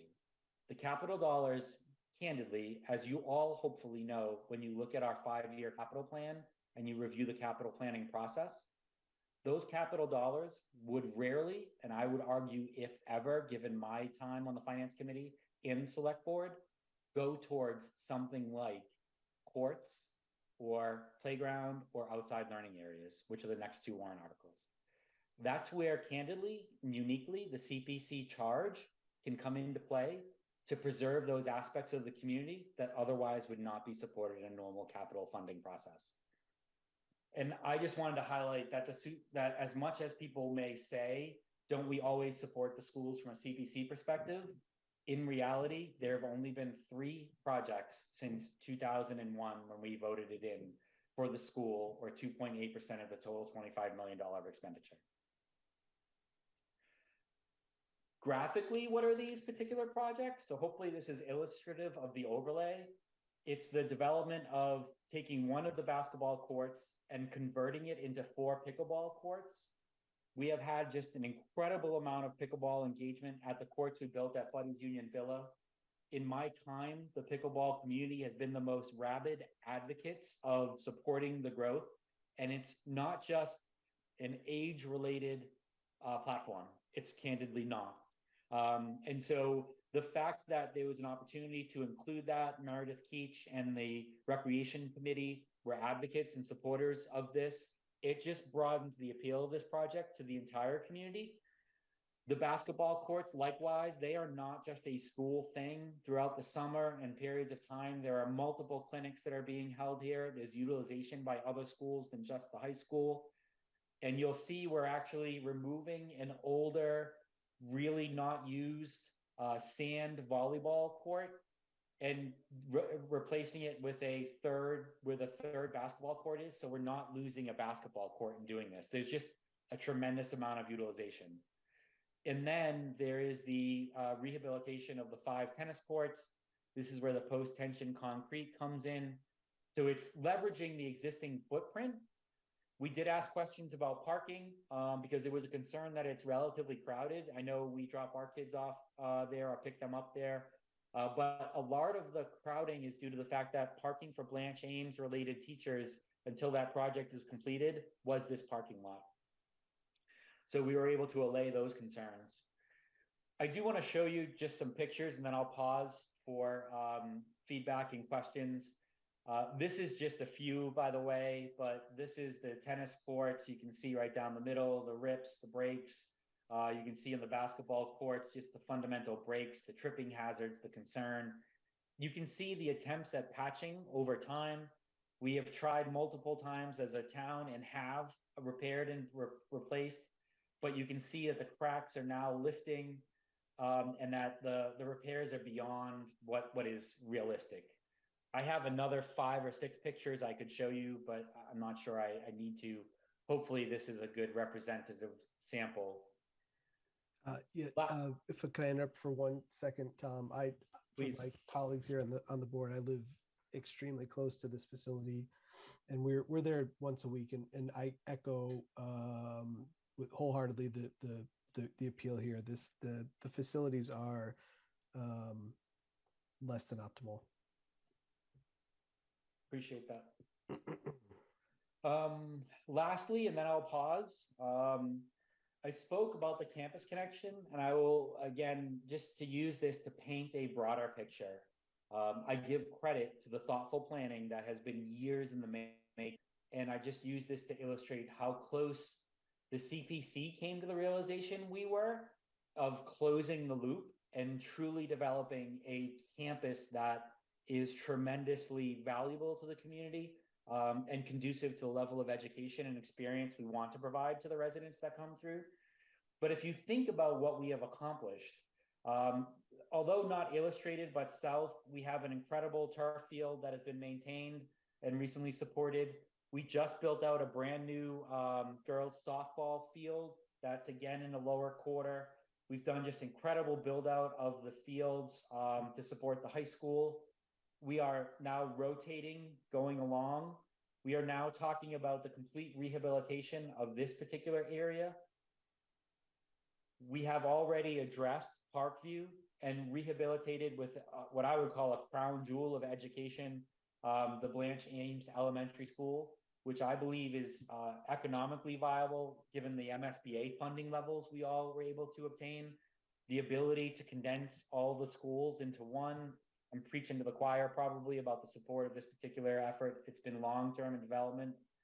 We have great open space here that's coming for the Blanche Ames area, replacing the fields that we took. If you haven't looked at the plan for that area, I could draw it up, but you should. That brings us to the RO Elementary School and the Easton Middle School, both projects that had also MSBA funding that enabled us to improve the interior. But if you drill in, what you'll see is a tremendous amount of asphalt and pavement playground here. And I'll speak to that project next. But it leads in how this particular RO project and middle school project, given the benefit there, and this high school project fills in the two gaps in this chain. And so this campus connection is critically important. You know, I think as everybody can relate to, once you improve or paint one room in your house, it really illustrates how the other rooms compare to that. And so it just contrasts the new shiny penny with where the other aspects of this campus are at. Again, that doesn't by and large mean why you have to do it, but from a CPC perspective, we certainly think, first of all, this particular warrant article, to Brian's point and the point that I'm illustrating, there is a critical need. So from a support of recreation space, one of our charges, it fits naturally with what we're trying to do. But this campus connection will come back both now and on the next warrant article. So I've said a lot, but I'm happy to sit back and digest now while, so that you folks can see this and ask some great questions if you have them. Floor is open. Who's got some? So, Oh, go ahead, Kelly. Sorry. would you say after creating this, which it looks beautiful, does this then become part of the school's budget to maintain it? The school's budget, yep, to maintain it. They had thoughtful plans. So from this, Kelly, candidly, it's the same level of maintenance. If anything, it will be less in terms of a cost because we're investing in a capital product, the post-tension concrete, that has over twice the lifespan of the existing product. It comes with its own maintenance program. The schools were very clear to point out that these are all professionally done, professionally designed, professionally implemented and installed, and professionally maintained programs. But the footprint isn't changing. I do also want to let the Finance Committee know, we ask holistically in the CPC. So we asked, if you're going to do the courts, does the chain link fence need to be done? For example, it would be great to have an awesome, shiny, brand new playing surface and the gate doesn't open or close. That would be not conducive to the value we're trying to create. So from a maintenance perspective, it should not result in dramatically more because the footprint's nearly identical.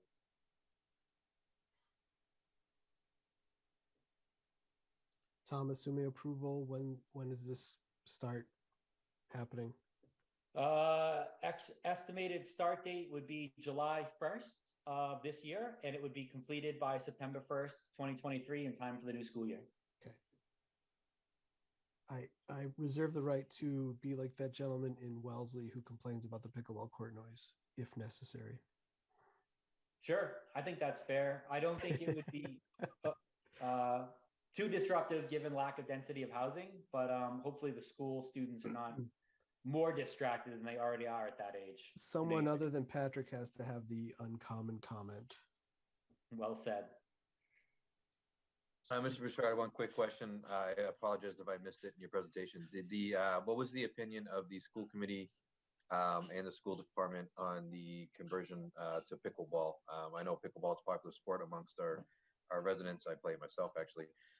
But where it's not a collegiate sport that leads to scholarships or training for those kinds of things, or it's not an organized sport in the high school. What was their opinion on that matter? Yeah, so they were very receptive to it, Tim. I appreciate that's a great question. So the schools went to great lengths, and appropriately so, because I think there's the other side to the coin of the question you asked. To the residents saying, well, why do I want to support basketball courts that only benefits the schools? And the schools were very quick for all of these particular facilities to point out the amount of usage that happens that's not school related. That just happens to be a byproduct of being on the schools. And so the tennis courts are used by the high school team, but that's the only courts that are quote unquote designated for school usage. Yes, they use them all, but there are numerous camps that are utilized. There are the schools, I find, have been very thoughtful in their application of referencing the CPC's objectives and the town plan objectives of greater community inclusion. And so they see great usage of all of their playgrounds and facilities throughout the year by the residents of the community. And certainly when school is not in session, where there would create a security concern, they are incredibly inviting and welcoming to the residents of the community. I believe they know they have a good thing, Tim, And when you have a good thing, you find a way to invite people to come over and check it out. And I don't blame them for doing that. No, agreed. Thank you very much. I enjoy the aspect of family involvement, not just student, which I think is a very valuable point to green space and development. So thank you for that. Yeah, appreciate the question. One additional for me, these are these daylight only spaces, or will there be lighting associated with these for nighttime use? Great question. I think there's lights there, but now I'm going to call up my map so I can use Google to creep in. I can't. I mean, I just told you guys how close I live by. I don't even know if they're Right? on at night. Well, because I get blinded by the stadium lights, so I can't really actually see that far. For the record, I do see lights. So, Brian, I will completely give you grief for living the closest and not knowing the answer. But there are lights at the basketball court currently, and at where I assume the pickleball courts will be. Yep. So you have those. I do not see lights at the tennis courts. Okay. Thank you. Certainly. Any other questions on this one? Motion to recommend DePietro. All right. Do I have a second? Second, DiNapoli. All righty. DiNapoli. DiNapoli, yes. DiNardo. DiNardo's yes. Diaz.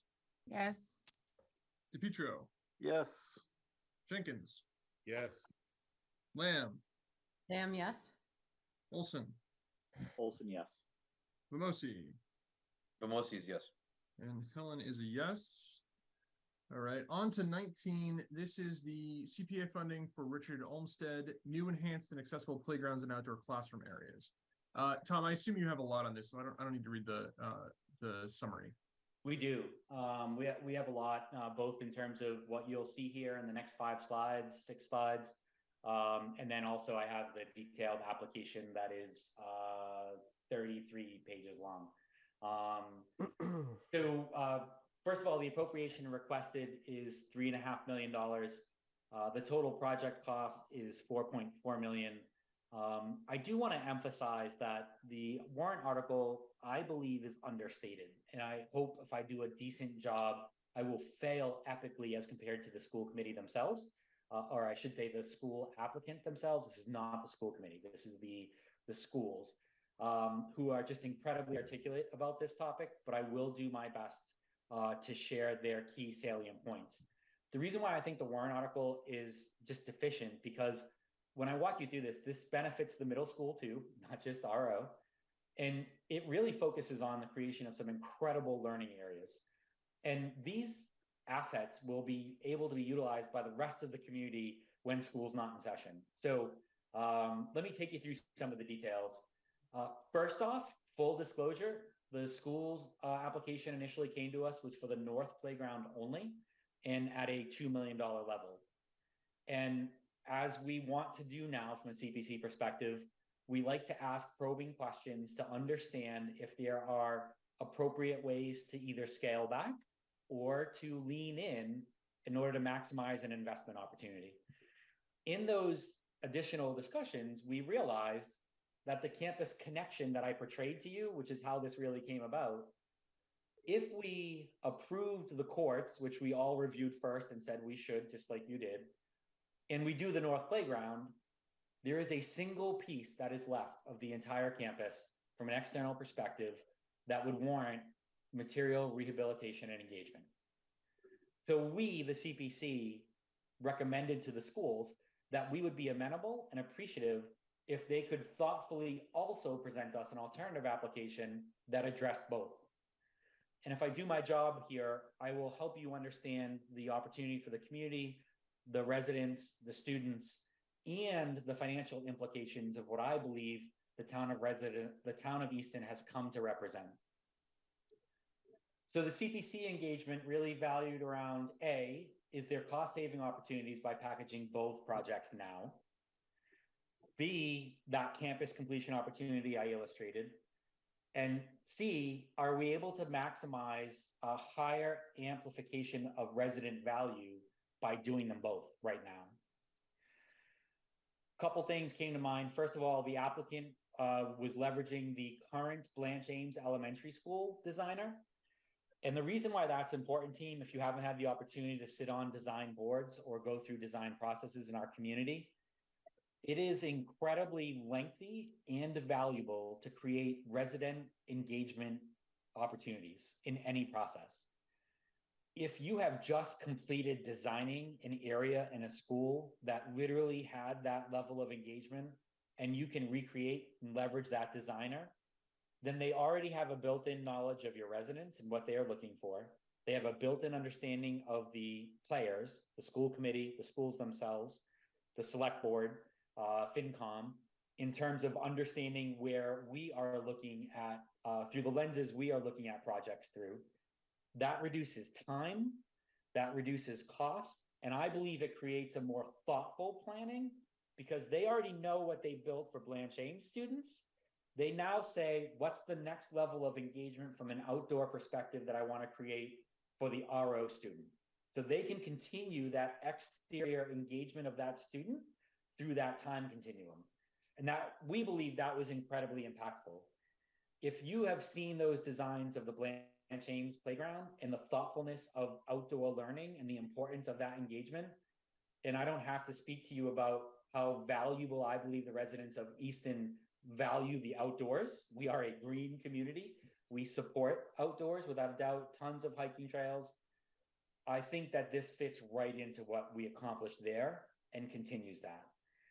Fully ADA compliant for all residents, and that campus connection goes into supporting the Clifford Grant Reservation as well. And for those that just want that illustration, if I can find it, it's somewhere. The Clifford Grant Reservation is right here in the corner by the high school.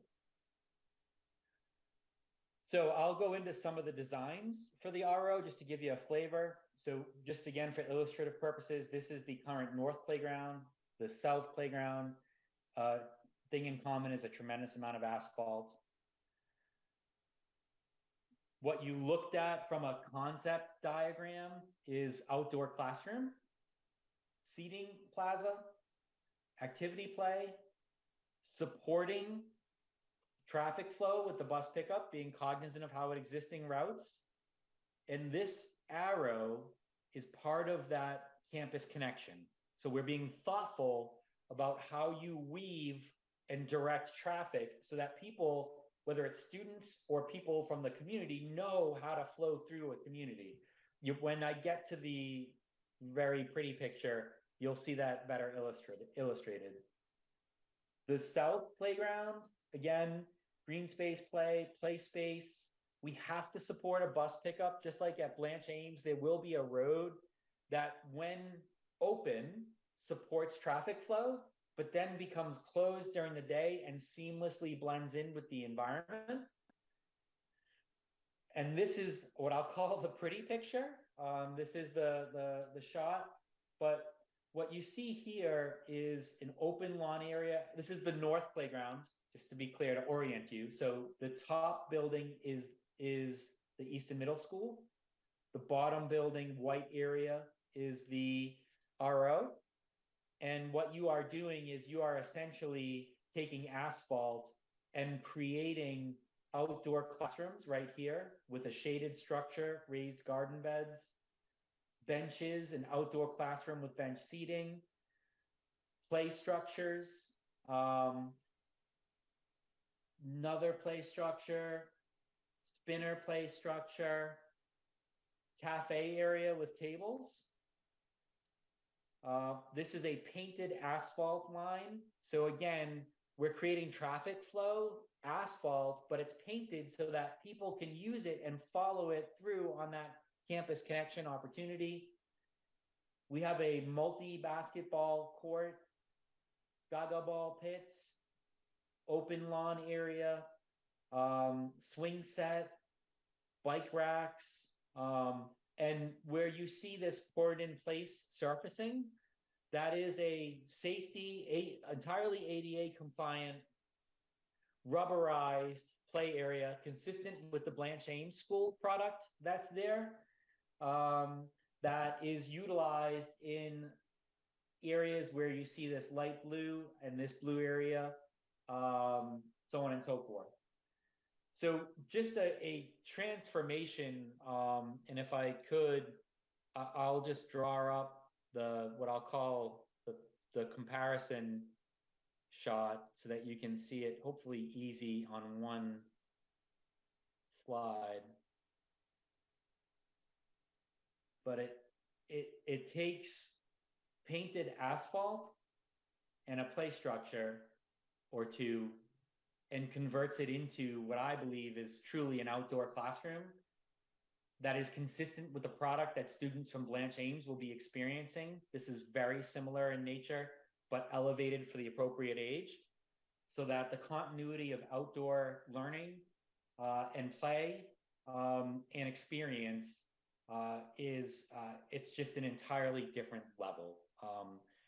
If those two pictures don't illustrate it and the narrative, hopefully hopefully the two pictures illustrate it better than my narrative could. I can tell you just on the side, the school application was incredibly thoughtful, detailed. They've taken community feedback, I think, to heart. There is a committee that is formed to support the particular initiative at the school, so that it's not just, this isn't the type of project you leave. The committee meets regularly. They just had a meeting a couple of days ago, last week, I believe, end of last week, where they incorporate feedback. The CPC has representation on that. Credit to Meredith Keach for playing a very active role. Credit to the Recreation Committee for their support of this. And again, I hope I'm doing a decent job at illustrating the very large impact this could have on our community, and why it has such a large price tag. And I do want to answer one additional question, and this gets back to the slide I mentioned that I believe, Kelly, you'll find and the rest of FinCom will find meaningful. I take to heart the fiscal responsibility the CPC has in terms of recommending expenditure of town residents. And while there is no direct connection to the expenditures that we make and the benefits to the town, I thought you all would be interested in how I tried to answer a question: how might this economically benefit our residents? And I am not in any way saying that this playground creates this result. Let me very specifically state that I believe the character and essence of who Easton is, through thousands of interactions, hundreds of articles, and hundreds of thousands of meetings, has created who Easton really is. And economically, I found it interesting that Easton home values have increased from 2019 to 2022 by 34%, or $147,000, which is the largest of any of the surrounding communities. And so, again, I am not saying the school projects have a direct correlation to this, or will directly attribute value creation. I am saying that what Easton clearly stands for in the minds of people who want to live here has created an environment that has increased property values larger than any of the surrounding towns. That's a fact. And I use the Zillow Home Value Index. It's an incredibly robust data set. The website's listed here for reference in case anybody wants to go look at it. And I did find, interestingly, Google is amazing. I did not use ChatGPT or anything of the new stuff yet. Patrick will probably show me that one of these years. But I did literally Google, does supporting public school spending result in housing market valuation? And sure enough, the National Bureau of Economic Research conducted a study that found for every dollar spent on public schools, home values on average increased $20. And there's a tremendous article that the Times Record News put forth in 2021 that also adds cites references from the Brookings Institute and the Wall Street Journal, supporting the premise that school expenditures and school performance correlate to home valuation. And now let me bring it home as to why I actually just thought of trying to tease out some economic correlation to what we are contemplating, because it is big spend. I, as a member of our community and former member of the select board, FinCom, and current member of CPC, have the really good fortune of knowing quite a few people in our community. And I get to hear just what's going on in their lives or their world. And so I raised how the Blanche Ames School had come up in multiple conversations as reasons why neighbors had moved in to Easton, that they literally had researched the community, knew we were building a brand new school, appreciated the educational opportunity presented for their children. And so when I raised it at the CPC specifically towards Meredith, she echoed that. I think most of us know Meredith Keach is a realtor, does an incredible amount of volume in Easton and surrounding communities.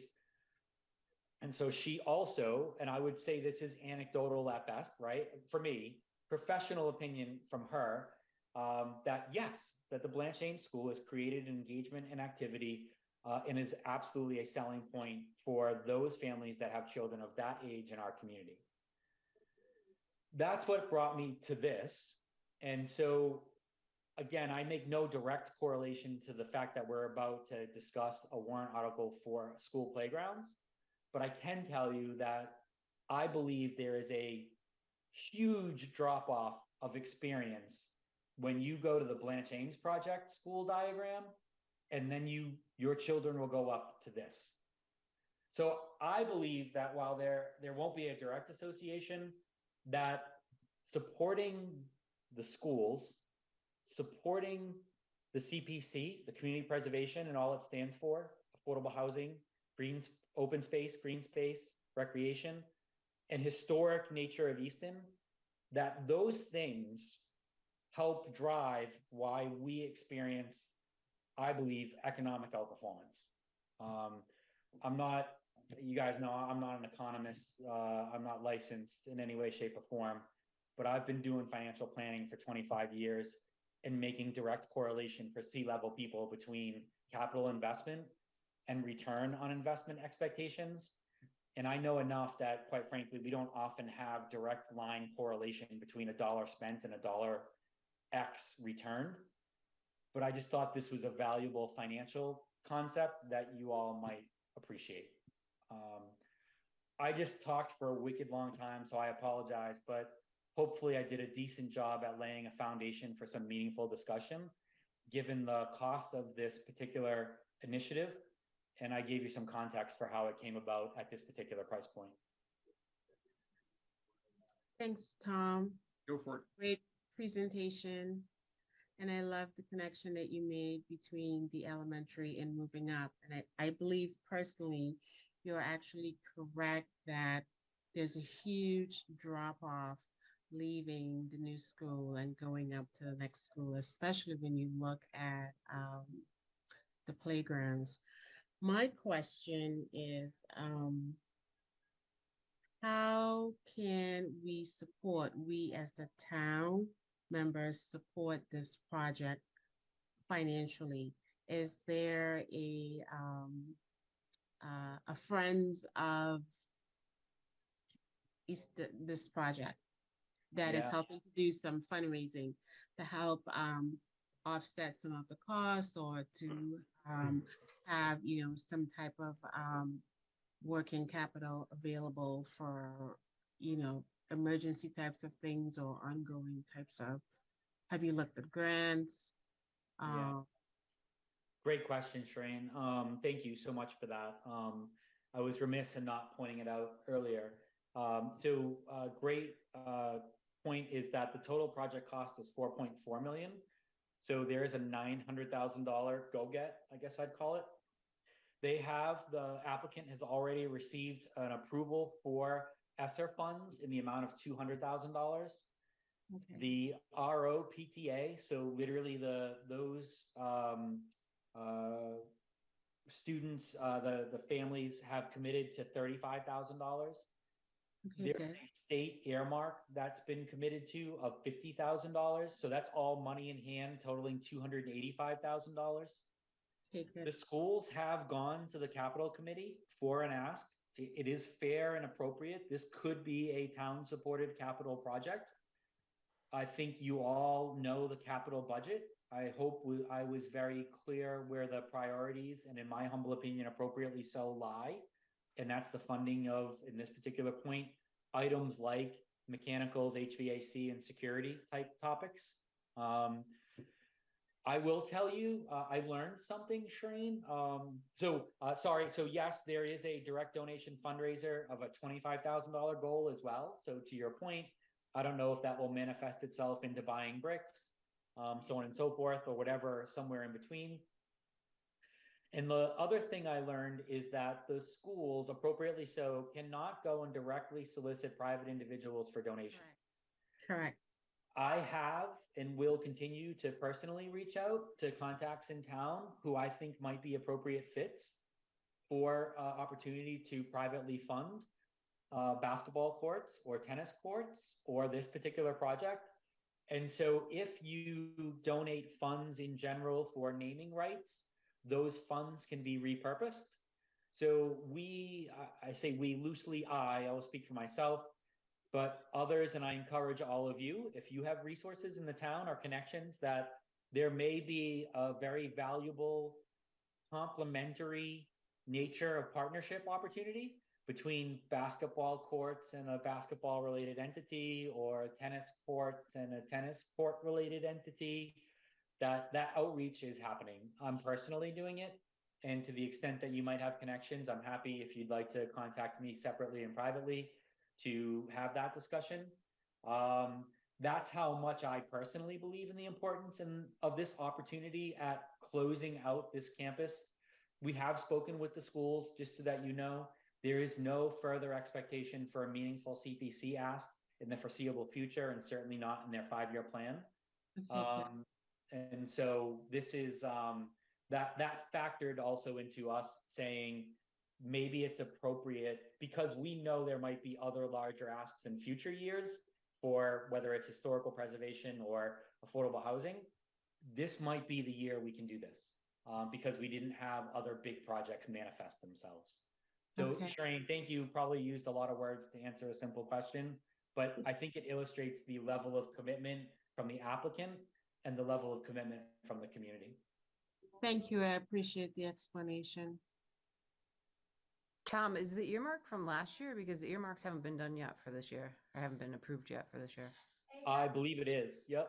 At least it's listed as being committed. Let me see if they have additional color on the $50,000. And do you know if it is from last year? Are they asking for another one for this year as well? I can ask. I'm not sure if they are, but it's literally listed under the funds that are committed and allocated for the project. Same question from me from last time. Assuming approval, when do you start? So it's 2 phases. I've never seen somebody happier that we asked them for more, and also now scrambling a touch to catch up to speed. So credit to them, they're doing it. 2 phases. Phase 1 would be the north would commence on July 1st and end on October 1st. The south would commence on July 1st, but we would expect completion by December of 2023. Okay. Slight overlap in a fairly congested area, but that should be okay, I would presume. Exactly. So 2 things brought that question up. Appreciate the ask. There was a heavy sigh of appreciation when they replied and said, as you can expect, we've had our hands full with some very detailed planning around the Blanche Ames Elementary traffic patterns. So they have endured some well-earned muscle memory for being able to navigate construction complexity. And I believe while there may be some individual challenges, they have done a really incredible job overall at building the Blanche Ames Elementary School while keeping everything else running. Speaking personally on that one. Any other questions? Anyone else have anything else for Tom? Motion to recommend DePietro. Thank you, Michael. Do I have Second a- to Napoli. All right, let's go down the list. DiNapoli, Sorry, DiNapoli, yes. DiNardo, DiNardo, yes. Diaz, Yes, yes. DePietro, Yes. Jenkins, Jenkins, yes. Lamb, Lamb, yes. Olson, Olson, yes. Bamosi, Pomosi is yes. and Helen is a yes. Excellent. Thanks, Tom. I'm really excited about this one. Obviously, I have children in the school system, and I think it's a huge project, but it's a very valuable project. So I appreciate you taking the time and the effort for especially that one, the last two, more than anything. So with Awesome. that, I think that's all of yours, right? I think that was Yeah, I just want to thank you all for your time. I know I took up a meaningful amount of your time, but hopefully it was valuable, and I'm around for further questions, and I'm happy to keep you all apprised of projects if you want to reach out to me. awesome. Thank you, Thanks sir. for all the hard work you do, Tom. Yeah, Appreciate it. that's- The Yeah, right passion you back at showed you. is phenomenal. So thank you. You got it. Appreciate you all. Thanks for your service. We'll talk to you soon. Hopefully we'll see you soon. Thanks, Tom. Take care. Bye all. All right. With that, we have, all right, Michael, keep me honest. We have, I think, 8 that we can vote on tonight from your side of the office. Is 5 I have a question mark on. I don't know if that one is actually completed, but I have 1, 2, 3, 5, 8, 9, 10, and 11 as fully vested, have numbers, etc. Yep, so with the exception of 5 is not for tonight. Okay. So 1, 2, 3, 8, 10, and 11. All right. So we can go through these relatively quickly. I think we have Michael on for additional questions and information if needed, but the most of these are pretty boilerplate. So I'm going to go through these. Article 1 is acceptance of annual reports. This is an annual vote to accept the town report. This one seems pretty straightforward, but I am willing to take questions on this one. Motion to recommend DePietro. Thought so. Second by Second to Jenkins. Napoli. Oh, Jenkins got there. All right, DiNapoli, DiNapoli, yes. DiNardo, DiNardo is yes. Diaz, Yes, yes. Petro, DePietro, yes. Jenkins, Jenkins, yes. Lamb, Lamb, yes. Olson, Olson, yes. Bamosi, Pomosi is yes. and Helen is a yes. Thank you all. Article 2 is establish spending limits for revolving funds. I think this is the same one we do every year, but effectively you can see the totals here, but it is to see if the town will vote to authorize the total expenditures for the following revolving funds pursuant to, etc., for the fiscal year beginning July 1st, 2023 to be expended in accordance with said bylaws.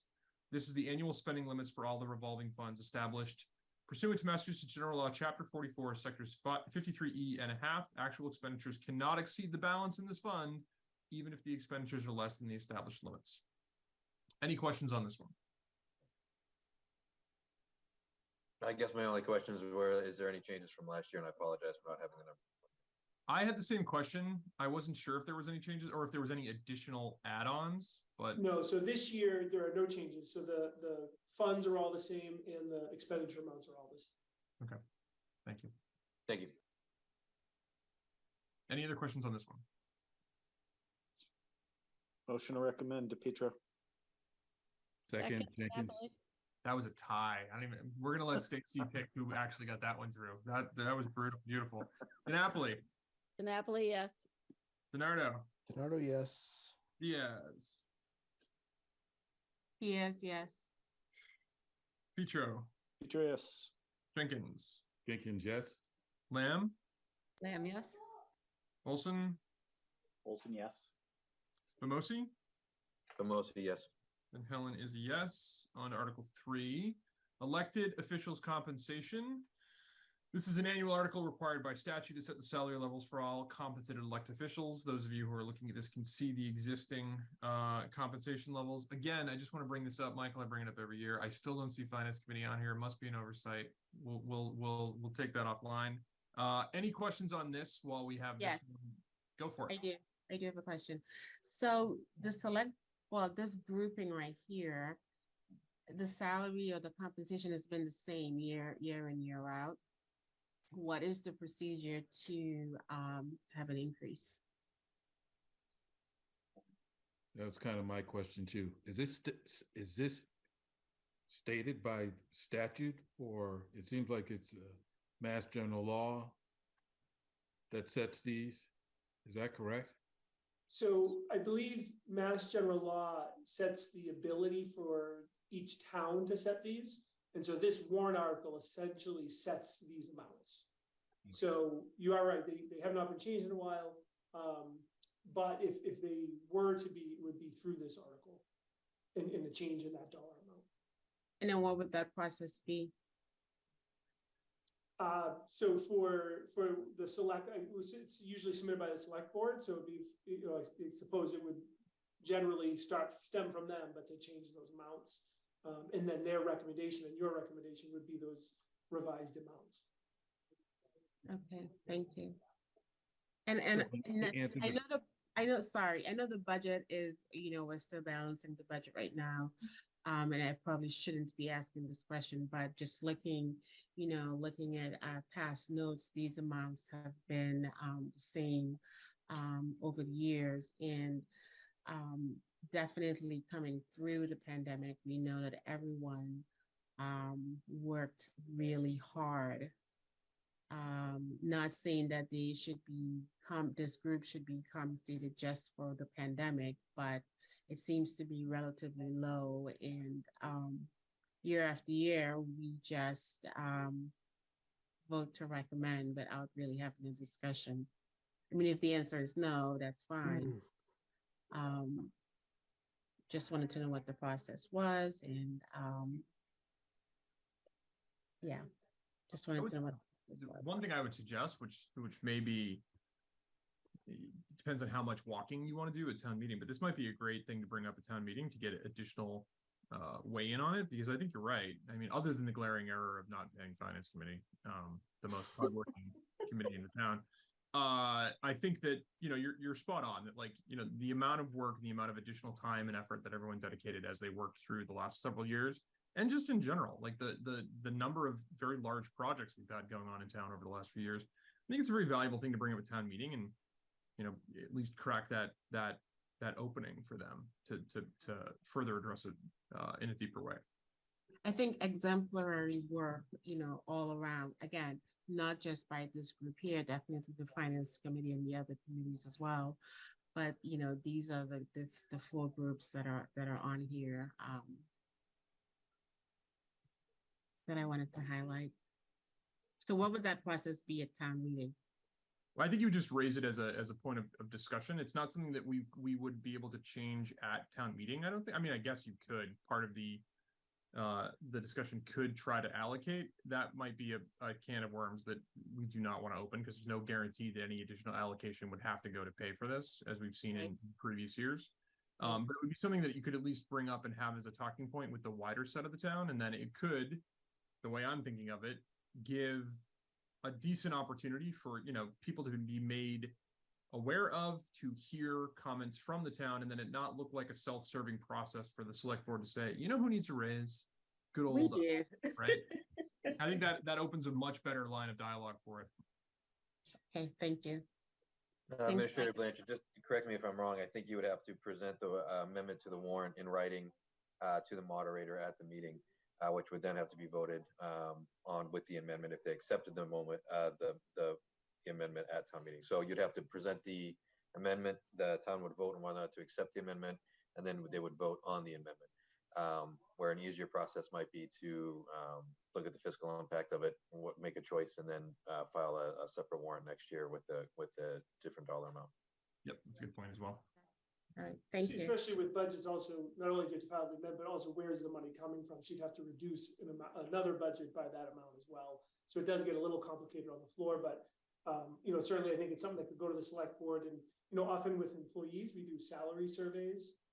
I'll be honest, I really have no concept of what other towns pay elected officials, stipends. So we could do some sort of survey, and just try to see where we're at in that compensation relative to our peers. Okay, thank you.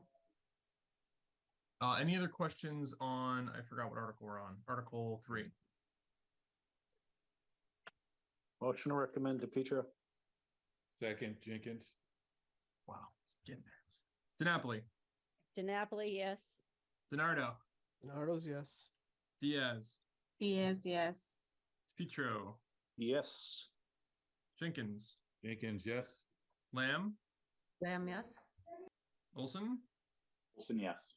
Famosi, Mostly yes. and Helen is a yes. All right. Article 4 is prior fiscal year, which we do not have any currently. We may have some.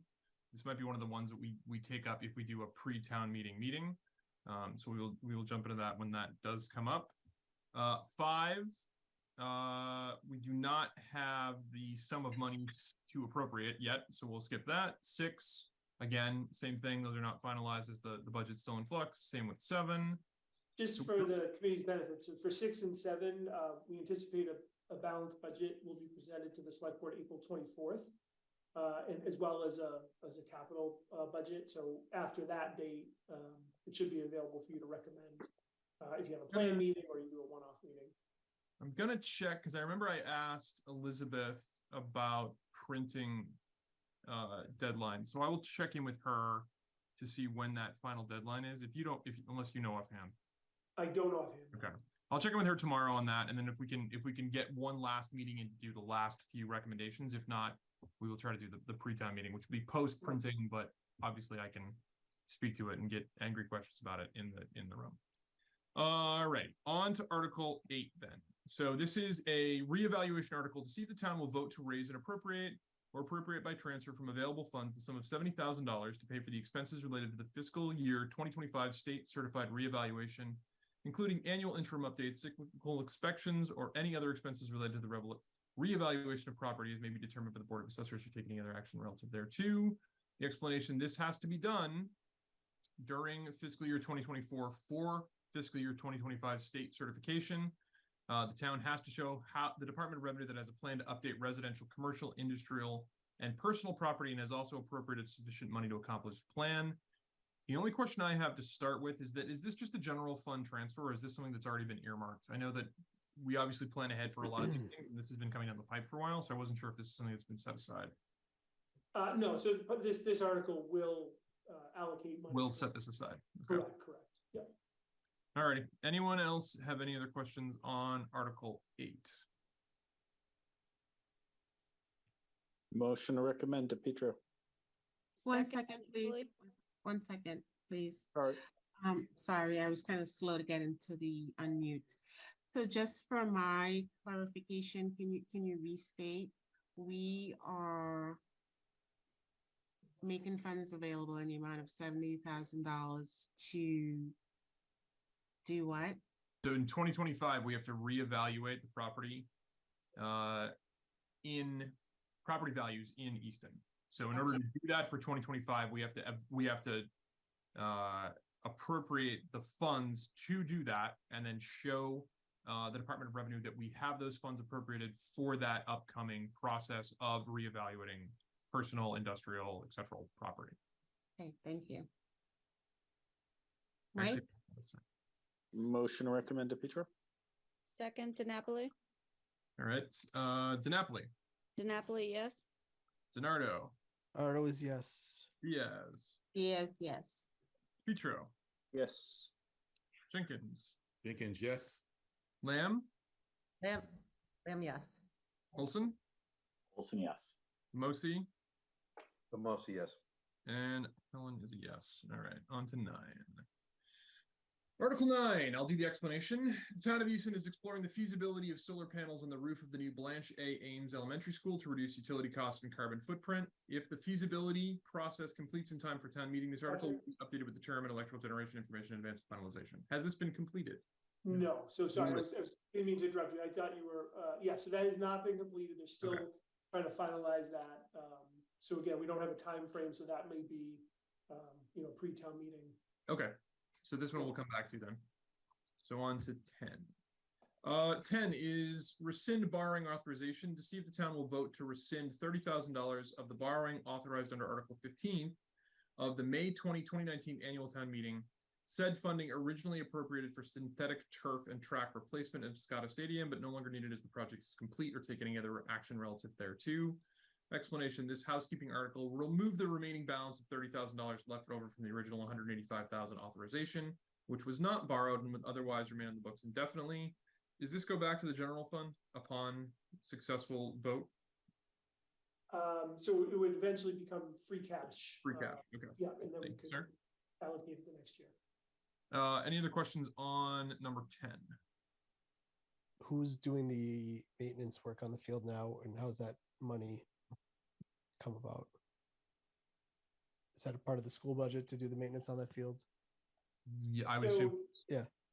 Yeah, it's a combination. So DPW actually does a lot of the maintenance, the staff time and hours, but the materials come out of the school department budget. Okay, so the 30,000, if it gets put back into the general, it's not going to be the turf's not going to fall into disrepair. No. This would not be needed. Yes, you're right. It's the maintenance is accounted for. All right, thank you. Any other questions on number 10? Does anyone other than Mike want to put a motion to recommend in for a change? No, it's just Mike's. Motion to recommend, DePietro. There it is. Oh, I had your chance. Second, DiNapoli. DiNapoli. DiNapoli, yes. DiNardo. DiNardo's a yes. Diaz. Yes. Petro. Yes. Jenkins. Jenkins, yes. Lamb. Lamb, yes. Wilson. Olson, yes. Famosi. Famosi is yes. And Helen is a yes. We're the fun committee, guys. Let's be honest. And then Article 11, our last article for the evening. We're not at 10 o'clock, so well done, everyone. Appropriate opioid settlement funds to see if the town will vote to appropriate the sum of $256,016.61 from free cash for the purpose of funding future opioid remediation and abatement strategies in accordance with the state subdivision agreement or take any other action relative thereto. The town received $251,016.61 this fiscal year. To date, in connection with the national opioid settlement, an appropriation is required to spend the funds on remediation and abatement strategies in accordance with the settlement agreement. Any questions on this one? Do we have a plan?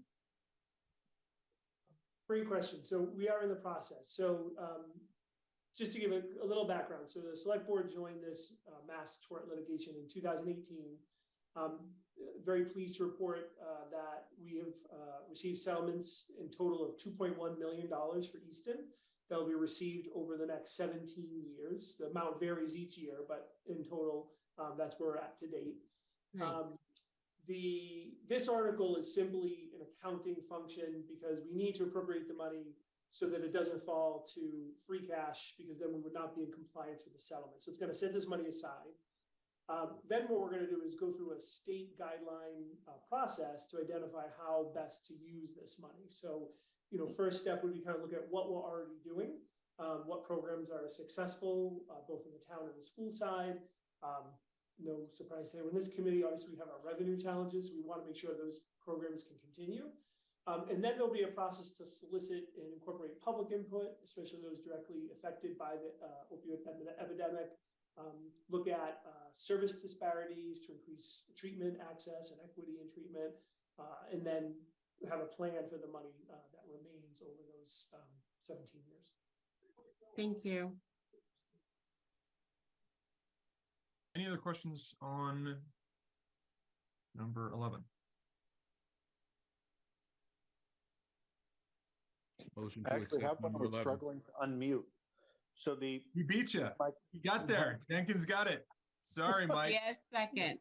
And somebody else seconded. What a revolution we have going on the board tonight. You guys have started a turf Fat war. I'm not fingers. getting You guys are into too this. crazy. Someone's been drinking while we're doing. I DiNapoli. do have a quick question, Michael. if Oh you yeah, don't go ahead. Once it's appropriated, who can spend it? Or will there be a separate, will it go into a future budget? How will we handle Yeah, the the actual intention is disbursement? actually to go into future budgets as spending, right? So we'll kind of develop an internal working group to kind of guide the public input process and then make suggestions on how that money's spent. But yes, it would go back to be budgeted and approved, through town meeting.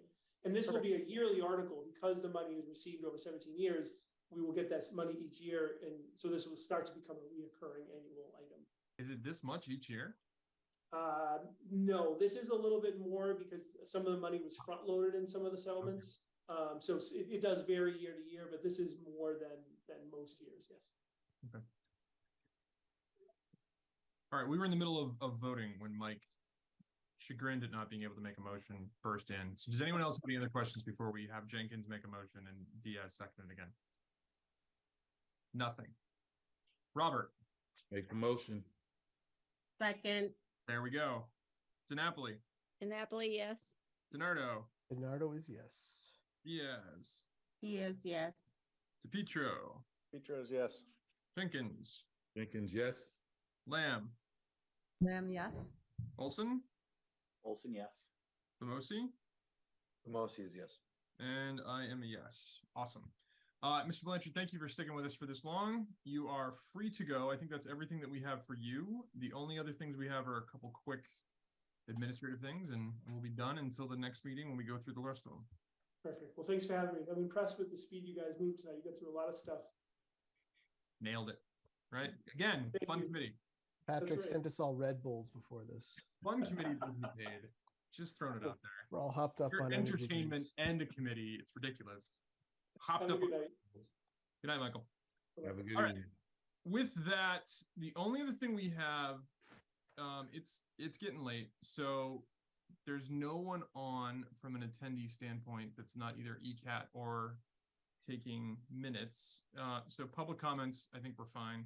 Committee member comments, I'm willing to open up for, but the only other thing I wanted to just bring to everyone's attention is the Finance Committee representative appointments, which are coming up again post-election. There are some people running for office, so that's going to obviously determine what the overall distribution of the board is. But just as a reminder, we have one appointee to the audit subcommittee, one to the budget subcommittee, two to the budget subcommittee, and one to the capital planning committee. So you do not have to answer this now. If anyone has any interest in this, you can send me a direct line. We will do nomination processes. People will essentially raise their hands, get seconds, etc., for that application process. If only one person wants everything, then it's fine. But this way, it's not something where you're on the spot. You have to sort of declare your alliance for it now, because we can't vote on it anyway, because we don't know who's going to be on the board. Right? There's a few people up for re-election. So keep that in mind. Audit, budget, and capital planning. If anyone has any interest in those, drop me a note. Did someone have a question? Yes, I do have a question. Who's up for re-election? Oh, great question. Well, I am up for re-election. Mr. John J. Olson is up for re-election. And then Christina, are you going to be, I mean, you're up for re-election, but I'm not sure if you were doing a write-in. I am going to do the write-in. I just have to touch base with Town Hall first. Okay. But yes, I intend to do that. So So- everybody stay tuned. Enjoy the wrath of Danielle, because I tried the same thing and she gave me a pretty good lecture about the Yeah, sticker she's great. process. And yeah, it's fun. It's fun. So the three of us up. Well, any support that I can get from everyone would be wonderful. Not a I problem. mean, Not a problem. obviously all of us and extended.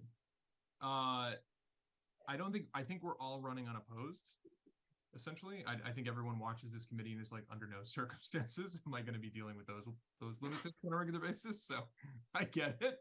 But yeah, so after the election, the term actually goes effective on July 1st up to June 30th the following year. So everybody that's currently aligned this year, those appointments end on June 30th, and then we would have a meeting sometime between election and June 30th to reappoint. So again, any interest, any curiosity, just drop me a note and we'll go through an official nomination and sort of people raising their hands process when we do that meeting. Nothing short term for any of that. With that, does anyone have anything else they want to comment on or any other updates before we watch Mike immediately scream adjourn?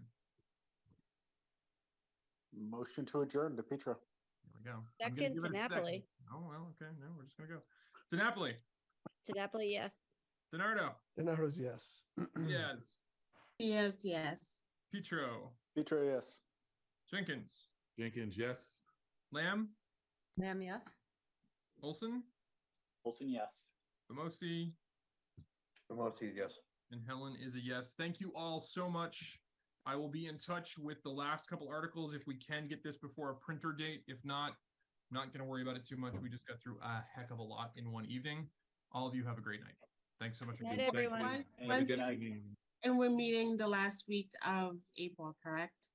Theoretically, yeah. We have something. Well, we're doing 2 meetings with the select board Yeah. on the last week of April. Yes. Nothing else for us independently. Okay, good. Perfect. Thanks, Thank all. you. Good night. Bye. Thanks, Good everyone. night. Good to see you.